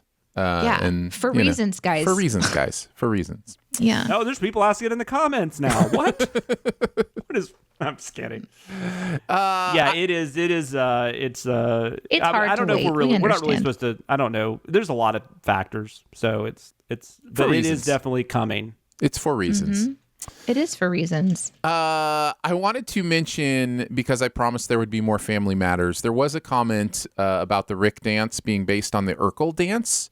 It's the Rick dance. And they said that's because in a lot of promos in cut content, that Family Matters was Rick's favorite show that he constantly watched, which I didn't know. Mm-hmm. I didn't remember that or know that. So that is why that happened. But then I wanted to mention, Adam said, liked this video. This is for the SpongeBob video. Liked this video purely for the Paul Macbeth and Jomez references. And then a comment follow-up from Walter says, there's definitely a disc golfer on the writing staff. And yes, there is a disc golfer on the writing staff. And it was so... This is my D&D, Danae. It was so fun to go through the comments and see all my disc golf buddies being like, I get that. I know that reference. Very, very fun. I understood that reference. It was very, very fun. Danae, pick us a live chat question for the week. I was trying to think of what even my thing would be. Like somebody be like, oh, there must be a Diet Dr. Pepper drinker on that staff. Must be. I will find a comment, and I'm gonna do the one that I've been waiting on. So this was from Cal, who asks, "What's planned for the 100th episode of the BTS podcast?" Great question. I think this is a great question, and I'm excited to talk about it. We're firing Jonathan. We're getting rid of Jonathan, replacing him with one of the characters from SpongeBob. We won't be telling you why Falcon and Winter Soldier isn't out yet. We're not going to be doing that. I'll tell you that. Well, by then it should be. We're going to do a regular episode for the 100th episode. However, I will tell you that a lot of that is because we will be celebrating our 2-year anniversary right around our 100th episode, which makes sense for a weekly podcast because there's 52 weeks in a year. So instead of doing a big 100 episode celebration, we're going to be do our annual birthday celebration for our, I think, 104th episode, maybe 103rd. I know we had 1 week where we didn't necessarily number it. Yeah, that's right. I got that confused. So what episode are we on? Is this 99? This is 99. This is number 99. Falcon and Winter Soldier will not be out. Are we including the These Chips Are Good one? So is this 98? I don't think These Chips Are Good is a numbered episode. Okay. So I couldn't remember. So yeah, that's when I thought I was going to be fired because I couldn't get my mic to work. Like they're just going to be like, screw this. So along with that question, a reminder that you can send your favorite moments from year number 2 to Aaron at CinemaSins.com. Please let me know what episode and timestamp for your moments, and we will compile those together for our big episode. I will also give you a little tease. Our big celebration 2-year anniversary episode may be with all 3 of us in the same room. Can you imagine? You guys are going to have to fax me some documentation. Yes. That's a fact. I'll have to flash our fax cards. Our fax cards. Yeah. Yeah. Yeah. Those things are huge. Are yours big? Like mine's like a postcard. Hey, like, that's a personal question. I'm not Jonathan. putting that. I can't put it like in my wallet. So like, where am I putting it to where I can have it at all times? I don't know that I'm going to need it. Have you considered folding it? But then that causes a crease. Yeah, I was told not to fold mine. Yeah, I was told that. Yeah, I was told keep it intact and do not fold it. But yes, but Jonathan, I don't know why that matters. HR in the corner's ears just perked up when you said, "Are yours big?" Yeah, that's true. HR, oddly enough, is dressed like Billy Puppet from Saw today. I don't know what that's about. I don't know why. I don't know why the Saw puppet and the Donnie Darko bunny are all just hanging out in the corner today. I don't understand. The Saw. There has to be a reason that I just don't remember, but the Saw puppet's name is Billy. I just think that's so funny. Called it Bill. So yes, please get your moments in for that by emailing me, Aaron@cinemasins.com. All right, let's move on to Beyond the Sins. To infinity and beyond. Somewhere beyond my wild history. To boldly go where no man has gone before. We're each going to talk about something else we've seen from the world of pop culture recently. Danae, kick us off. What do you got? Yeah, I don't have anything. Okay. Just completely nothing. We've been too busy. Completely nothing. Too busy. I have literally had no time to do anything other than work and work. I've only been working this last week. Wow. No mobile games, no websites. Well, tell us about the Rick and Morty episode, Ricksy Business. I mean, I can tell you that there is this free there's a free Photoshop program called Gimp. You also, here, I'll show it to those of you who are watching. I have been working on a project, as you can see here. What, am I a dinosaur? It's called Gimp. It's free. Listen, I have a massive learning curve on this because I obviously don't know what I'm doing. But I have since the show started cut out Aaron's face and given him Marlin face from I was gonna say I never thought I would find Finding Nemo creepy, but now I do. and then just then imagine that face saying boner. Just imagine. I would request that someone watching the show, if you would like to, take a little screenshot and maybe I don't know, maybe I should try to figure out how to tweet this. That's probably important. This is genius in action, but listen, Gimp is really difficult. There is a learning curve. I used to use this program regularly, but I'm really, really rusty on it. I just downloaded it super quick when the show started to fuck around, which you can see here. And I will post this on Twitter for those of you guys who obviously aren't able to watch the show live. So don't worry, you can go to Twitter and you can see my genius in action. But anyhow, it is free. And yes, there's a learning curve, but there's a lot of material online to learn how to use it. But I would not say this is a user-friendly thing. This is something where there's a reason it's free. Guys, Photoshop programs have a lot of options and a lot of things to get used to. And but it's nice whenever you don't have to pay a lot of money for these programs. Sure. I do use sites I've talked about before, like Canva. Canva's a really great one for quick photoshopping stuff. But for what I was just trying to do, where I was, removing Aaron's face and adding in a new face, that Canva doesn't help with that. You have to use more complex programs. And since your girl is broke, I don't got no money there. I can't just go buy Adobe. I was messing around in Photoshop because there was that Leonardo DiCaprio photo that the New York Post was like, Leo is unrecognizable in his new movie. And people were making fun of it because it looks just like Leo DiCaprio. And so I was replacing his head onto the salt shaker and then the salt shaker onto his head for just a fun little photo thing I did. Photoshop has gotten so easy. You just draw a box around what you want to cut out and it figures out what you're trying to do. Like I just drew a box around Leo's head and it perfectly cut his head out. And it was just like, see, that just makes me want to buy it because I can't figure anything out. The content aware stuff that Adobe Photoshop is doing now is just, it's mind blowing. It's just really mind blowing stuff. So the first person I saw retweet that picture, I think, was Frank. And our listener and our friend Frank in Kemp. And I just commented below it, said, he looks just like Tommy Lee. Because that was the thing from the previous week, right? Sebastian Stan. Yeah. Which I got to say, man, whoever did that makeup on, is it Lily James? Is that her name? I think so. It's incredible. Man. Yeah. that's phenomenal. I hope. I'm already give that makeup artist the Oscar. We're done. Somebody just said, by the way, that Jonathan has a big head and little arms. That's actually accurate. So Danae didn't have to do anything there. So Nice. Jonathan, what do you got? Well, I saw this movie called Saw 6. No, I'm kidding. I'm joking. No, I went back to the theater, and I've actually been back to the theater twice. Nice. And I will say, shout out, by the way, real quick before I talk about the movie, but if you are in my area or know what I'm talking about, the AMC Stones River 9 in the Rutherford County and Murfreesboro area, they appear to be killing it, and made me very comfortable. And so shout out to AMC Stones River 9. You guys have been to that theater. You saw Jiminy Man with me there. Sure did. Yeah, but they're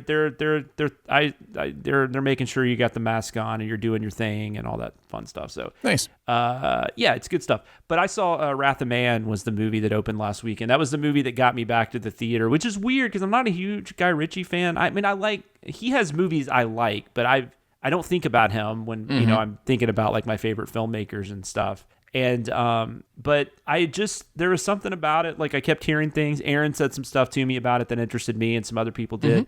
And so I checked it out, and I'm glad I did because I loved this movie. Nice. Like, so much. It's a remake, actually, which I didn't know until I went and saw it. It's a remake of a 2004 French film called Les Convoyeurs. It's also known as Cash Truck, apparently. Interesting. Yeah, I kind of want to go check that out, but from what I understand, I think it's pretty. I mean, it's a pretty direct, remake. That makes sense because I was, one of the things I noticed right away is it doesn't feel as much like a quote unquote Guy Ritchie movie as most Guy Ritchie movies do, and it makes sense now that it was a remake and kind of had some structure already based into it. Somebody said in a review, and they actually, I think it might have been David. Is it Ehrlich? Is that his name? Ehrlich. I think, and he didn't like it, he didn't care that much for it. I mean, he didn't give a terrible review, but it wasn't great. But I thought it was funny. He did make a point. He's like, I don't know exactly what, I can't remember verbatim, but it was something along the lines of, this is a different Guy Ritchie film because there's a character named Bullet, and it's not the one Jason Statham is playing. Yeah. Which is totally fair. Like, you're right. I mean, but yeah, it's a movie. Like, I didn't even know like Guy Ritchie could make this kind of movie. It's a kind of a slow burn. It's really stripped down. And it really gives Statham a chance to act a couple times too. It does. I was actually thinking this is probably my favorite performance of his, at least since maybe like Spy, which that's more of a comedic thing. But that was the last performance of his that kind of stands out to me. I like Jason Statham. I wish I was as cool as Jason Statham looks in his movies. Like, that is, I don't even know how you get that cool. And hopefully he's that cool in real life. I don't know him. But I love him in his movies. And this is, I don't like to say, like, I hate like when it's so soon since I've seen it. I've only seen it once, but I think this is the best. I think this is, in my opinion, the best Guy Ritchie film. Because I can't really think of anything that I've liked this much, at least the first time I saw it. And some of his have grown on me. Sure. But I don't know. There was something about this one. It was very different. Maybe it was because it was adapted from source material, but Statham's good. The guy that plays Bullet is, I love Holt McCallany, or McCallany, who's an character actor that, I mean, you'll recognize him. Sure. I don't think he gets used enough. It's a really good cast too. Jeffrey Donovan's in it from Burn Notice. Scott Eastwood is really good, and I don't know that I've particularly been drawn to him before, but he's quite good in this. I think the action sequences are really well handled. They're not too over the top. They're like perfect for this type of movie. It's definitely got like Heat vibes and stuff like that. Like, it's definitely going for that kind of vibe, but I think it works on its own. I think the heist setup is really interesting to me. I think structurally this movie is really interesting too. Yeah. When you're taking a risk like this in messing around with the timeline, it better be with a purpose or it's going to be annoying to me. And I feel like this movie has a purpose with exactly the information it's giving you when it's giving it to you. And I think that's really good. I also really like the opening scene of this movie. I think the open is artistic almost. I mean, it's just it's really interesting. So this movie does a lot that I liked, and I don't want to spoil anything, but I will say this movie goes in a direction I wasn't expecting. Like there it gets a little twisty, but like I was just so caught up in what was going on, I didn't even know that like I was missing information. Let's put it that way. Like I didn't know there was information I was even missing. Right. And it, you know, and I think if the movie hadn't done that, it would have been fine. But it's okay that it did. I mean, I think that worked too. It you know, it just broadened everything, I guess. And, you know, but that's always interesting when something happens and you're like, whoa, wait, what? There was, you know, I didn't know that's where we were going. So, but yeah, no, I just like I think a lot of it has to do with Statham and Ricksy just kind of holding back and not throwing in, like, you know, this isn't like you know, King Arthur or something like that, or Sherlock Holmes, where there's just shit everywhere and it's just outlandish, it's loud. This is a really quiet movie, and it just kind of lets itself tell it. I mean, it just lets the story, you know. And I think the story is cohesive, and I think the resolution of the story is cohesive as well. And like, I really, like I said, there's a lot to love about this one. I get why people like Snatch and, you know, Lock, Stock, and Two Smoking Barrels. And there are things about those movies that I do kind of enjoy, but this is more my type. If you're going to do this kind of movie, the movie it really reminded me of was, and not really because of plot or anything, but Payback with Mel Gibson. With Gibson, yeah. Which is actually a remake of a movie called Point Break with Lee Marvin. Both of those movies were in my mind while I was watching this one. Interesting. But it's even quieter than those, because like Payback still kind of got like this quirkiness to it, and there's none of that here. I mean, this is very straightforward, and it's very serious. There's a little bit of humor here and there, but there is not much. Definitely. Yeah. So, but I highly recommend. I mean, I get it. If you're not comfortable in the theater and whatnot, totally get. But I assume it's going to be available pretty soon. Yeah. I think pretty much that 45-day window is just what it is now. So I'm going to talk about a new sitcom on Peacock called Girls 5 Eva that I binged all 8 episodes of this week. So proud of you. Thank you. Danae, you can add this to the list of things Aaron knows you'll love if you ever accidentally see them.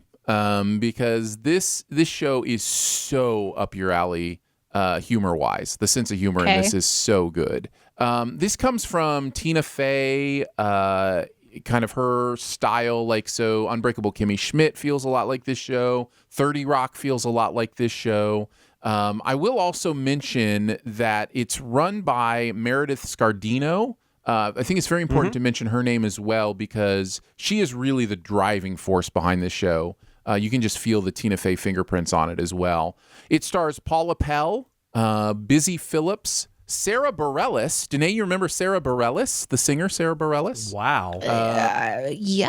And that name sounds familiar. Renee Elise Goldsberry, who you may know from Hamilton. Not you, Danae, but other people may know from Hamilton.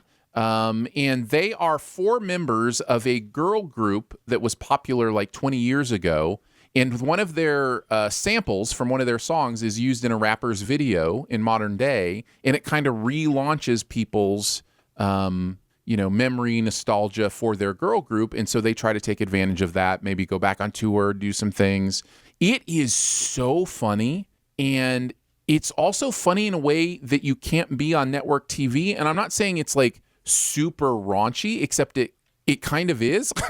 Like, it's really interesting. So it is super raunchy. I mean, it's hard to say. It's just, you can tell the walls are down, right? Like, you can tell there's, the ability to make some jokes they couldn't make on 30 Rock or that kind of thing. The characters are quirky, interesting. Sarah Bareilles is so great in this show. I had no idea she was this great of an actor. That doesn't really shock me, though, because if you watch her music videos and stuff, like, there is something, like, she is a character, like, so I could see her, like, in this, especially if they're musicians and stuff. I could see her pulling this off. Yeah, I just think, and of course, one of the things I love about Renee Elise Goldsberry, who was one of the Schuyler sisters, Angelica in Hamilton.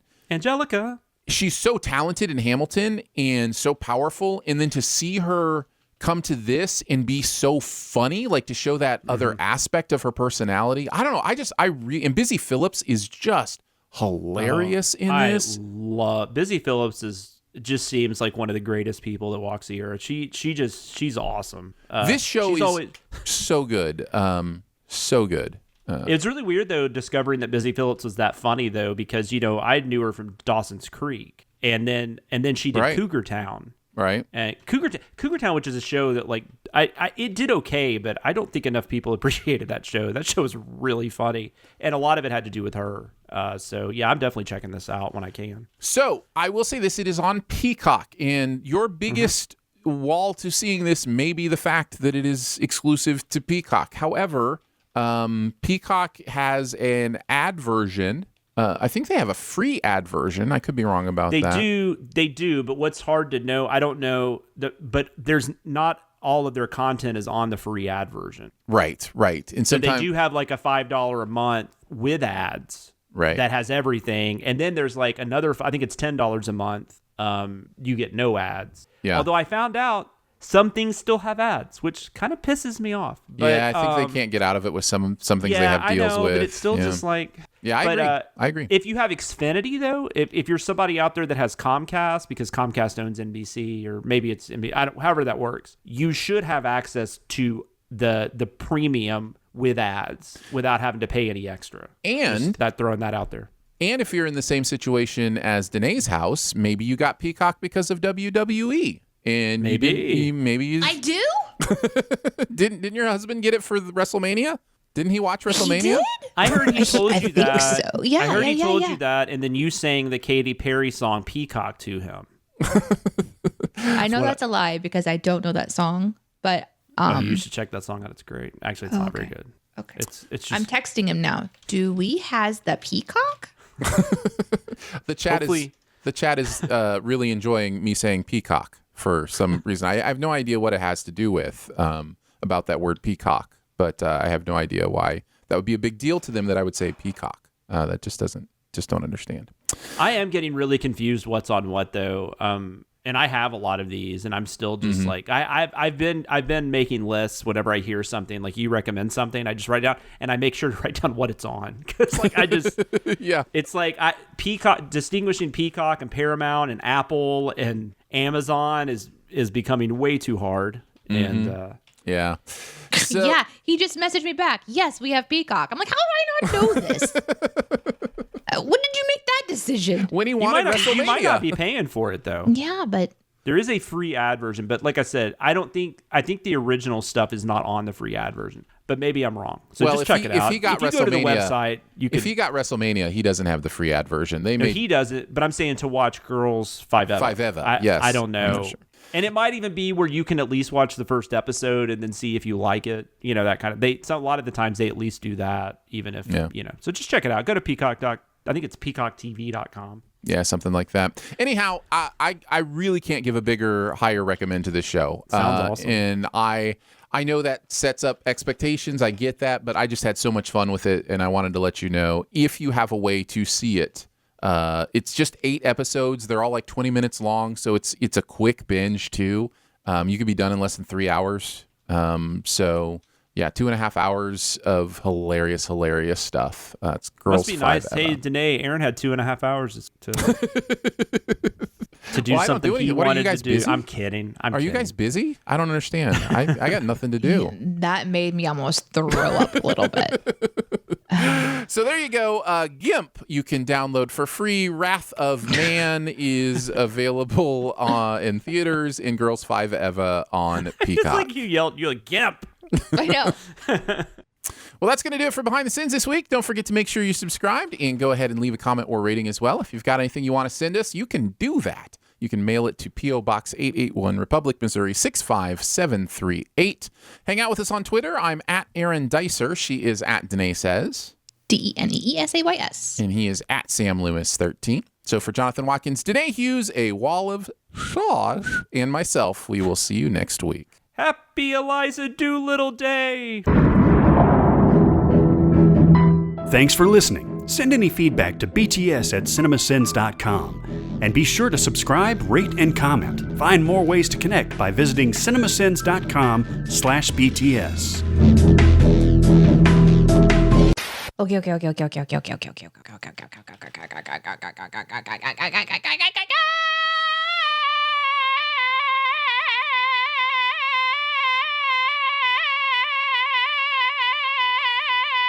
What is that?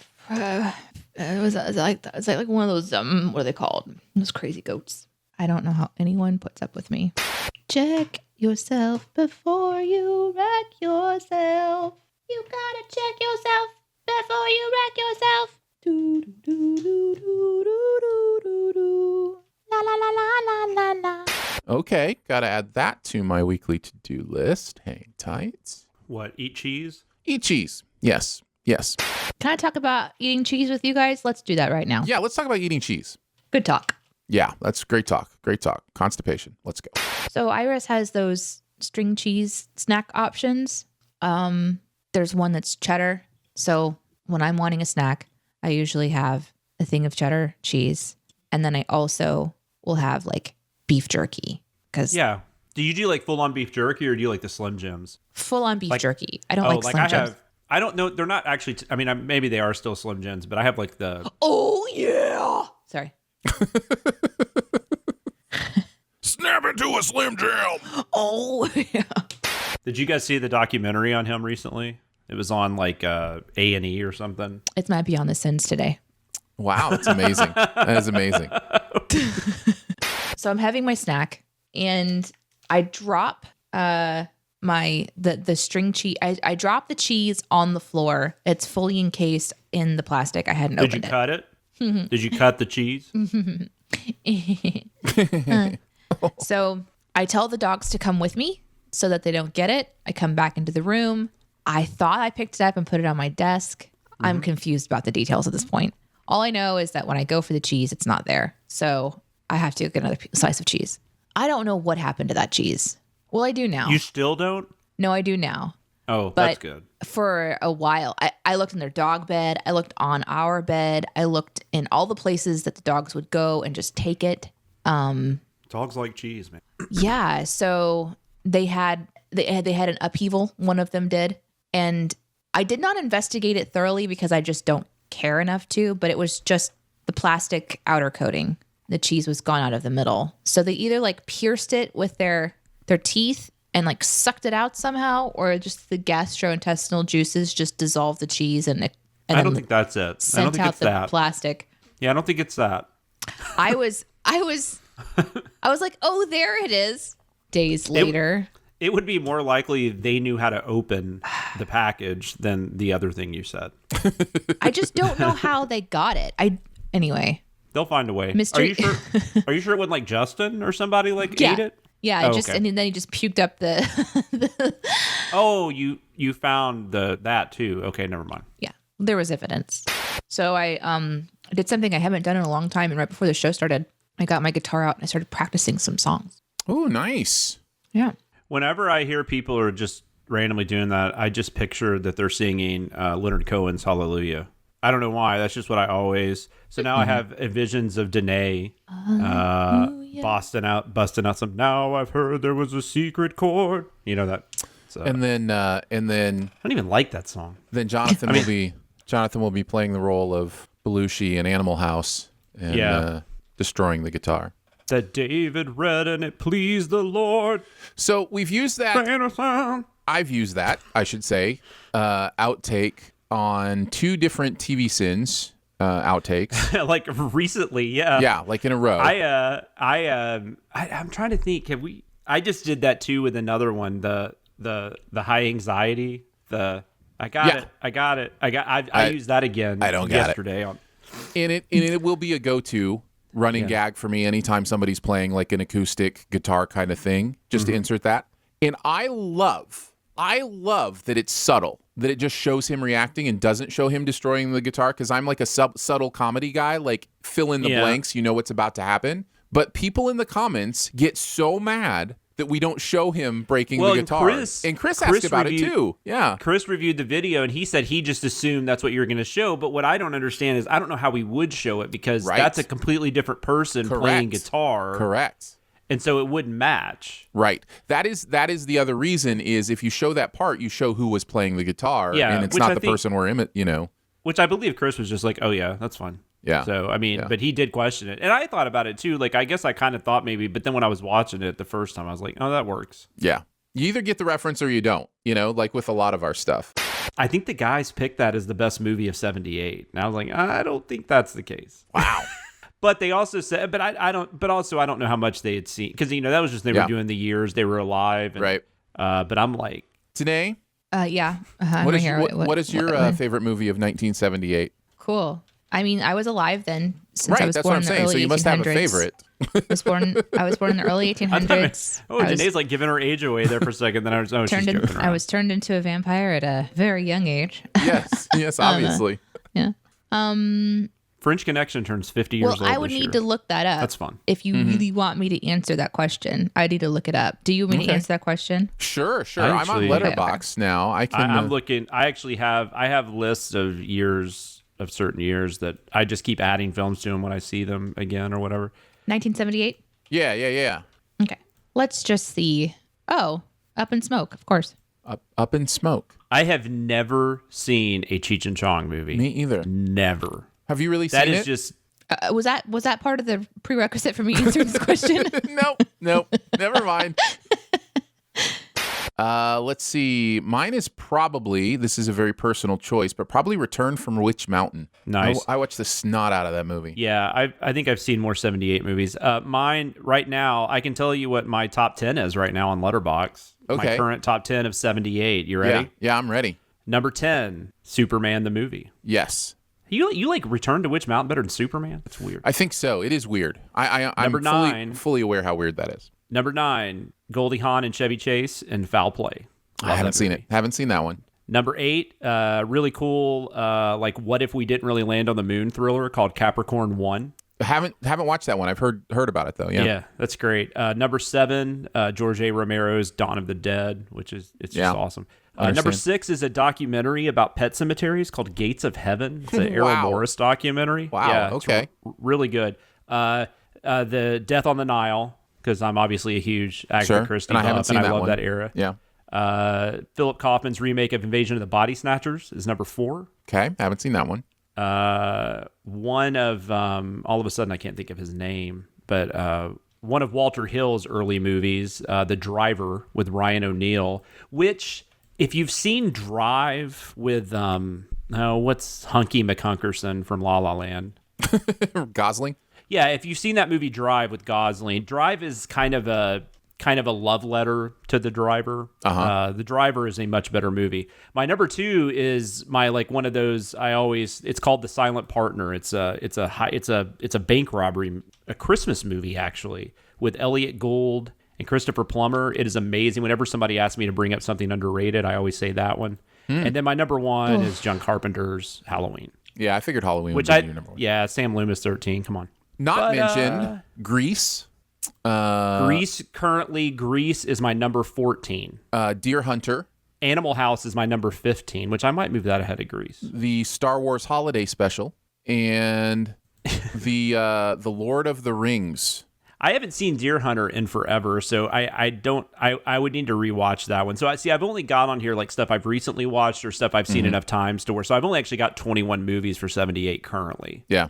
But Grease is on there. Animal House is on there. A really fun murder mystery comedy called Who's Killing the Great Chefs of Europe. Okay, we gotta stop, guys. I fucking hate this so much. I'm trying my fucking best. Listen, you just have to. I know you're doing great, Danae. Yeah, you just have to. We're only on a movie podcast, but that's I was going to say you just have to realize there's a very large percentage of people who will love this.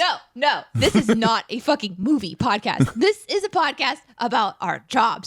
Which is about movies. But that's only a few. That's only a few movies. That's just 2 every week. I understand. Just 2. But But people are going to love that conversation. That's what I'm going to say. Whether the podcast is nobody loves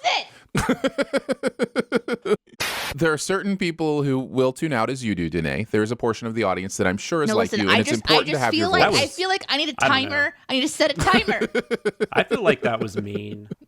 Are you offended? I am now hurt. Oh, don't be hurt. It was a little mean. Oh, Jonathan, it's nothing personal. This is just the most boring thing I've ever listened to. If you started naming your top 10 Dungeons and Dragons, I would start watching something else. Probably. See, but the problem is I stop at 10. I don't keep going back in for 17 more conversations about more lists. Actually, that's not true. Lists are fun to make. I thought Jonathan, Jonathan, lists aren't fun. They're for me. Excruciating. They're great. They're the best. I don't know why I'm on the show. Outvoted. Yeah, you guys talk. I'll be back later. No. I wanted to ask you, Danae, if you No.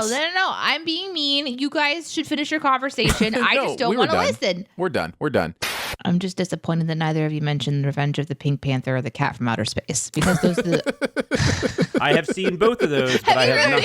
Danae, you can't do that. You can't both say you're bored with the conversation and then egg us on. No, listen. Not fair. No, it's different. It's different than listing movies. Listing movies is different than going, look at this picture. Look at this picture of this cat in outer space. That is very never interesting. list movies in your presence ever again. No, you can't help it. You can't help it.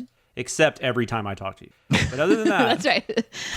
Yeah, you have to give it to me. Man, Computer wore tennis shoes, man. Oh. What? I loved the Computer wore tennis shoes. Yeah. Is that Black real? Hole. It's real, I guess. Okay. Okay. Oh, yeah. It's like it's been so long, but Russell, it's like right? it's Kurt Russell, because he was in a bunch of those. He was like in The World's Strongest Man. And it's he was so bad. I recently rewatched part of it, and it's just so dumb. But man, when I was a kid, I ate it. What happened? He got stuff and injected into him. So I just recently watched the beginning of this. Yeah, no. It was like a computer they were putting together. Like, computers were brand new, and they took up the whole room. So they brought all this computer stuff in for their college, and he was like a part of assembling the crew. And I think he was eating cereal by the computer. Sure. And I think it short-circuited and all the information went into him.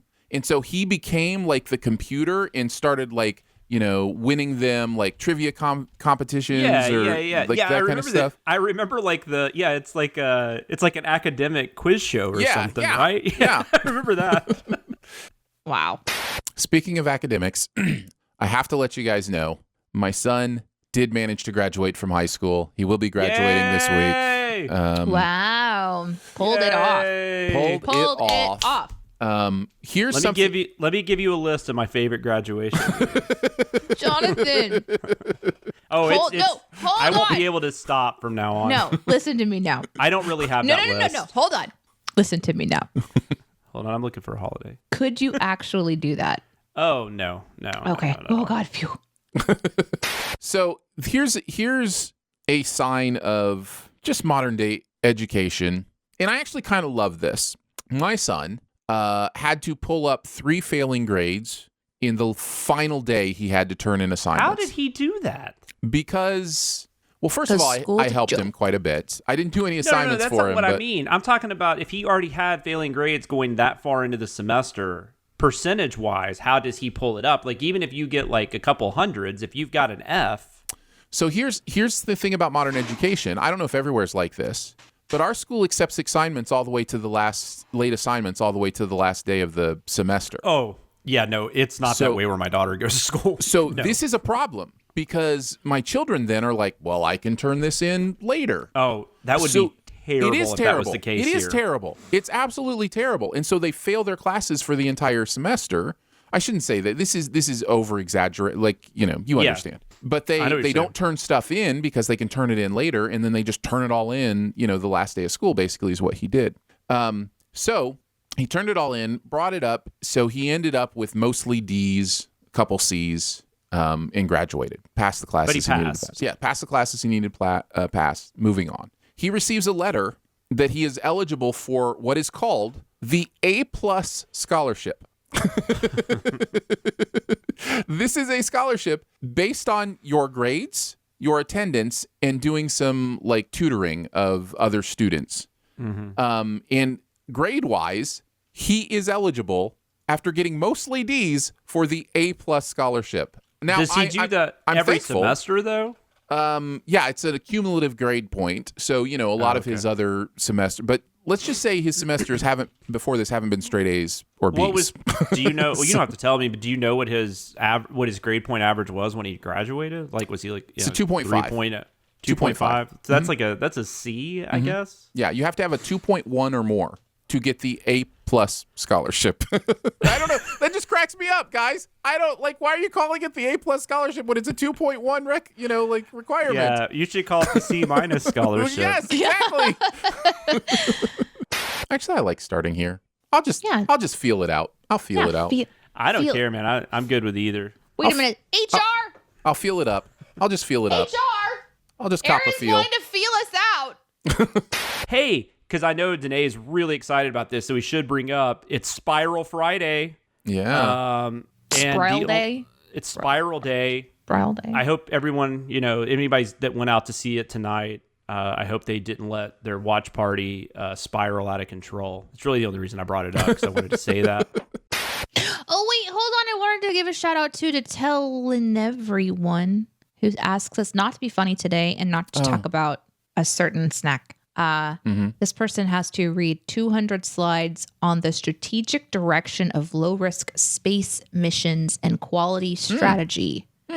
So I'm just going to let you know right now, if you do want to focus on this highly interesting topic, you're going to probably have to turn us off today. And I promise we will not mention tater tots. We will never say the word tater tots. We won't think about how yummy they are fried. We won't mention, the beauty I'm gonna have to go to Sonic after this. Like the salt if you get the salt content of tater tots. Tater tots. I'm gonna have to go to Sonic after this. I'm gonna put my daughters down. That's just I'm a man of my word, and I will keep my word to you. We will not mention tater tots. Tater tots. Not there you mentioning go, Josh tater Zero. tots. Happy Spiral Day. Metscast just said Jack in the Box tots, and I need him to leave. I just want to reemphasize, we will not talk about tater tots. I promise you. We will not mention tater tots. We will not bring them up even after we've already stopped mentioning tater tots. Tater tots will not be something because we know how those are so distracting. So I'm not even going to mention, the comment from Slab Bulkhead about comparing Sonic tots to Brahms tater tots. I'm not even going to mention that one. So we'll just leave all that off the tape.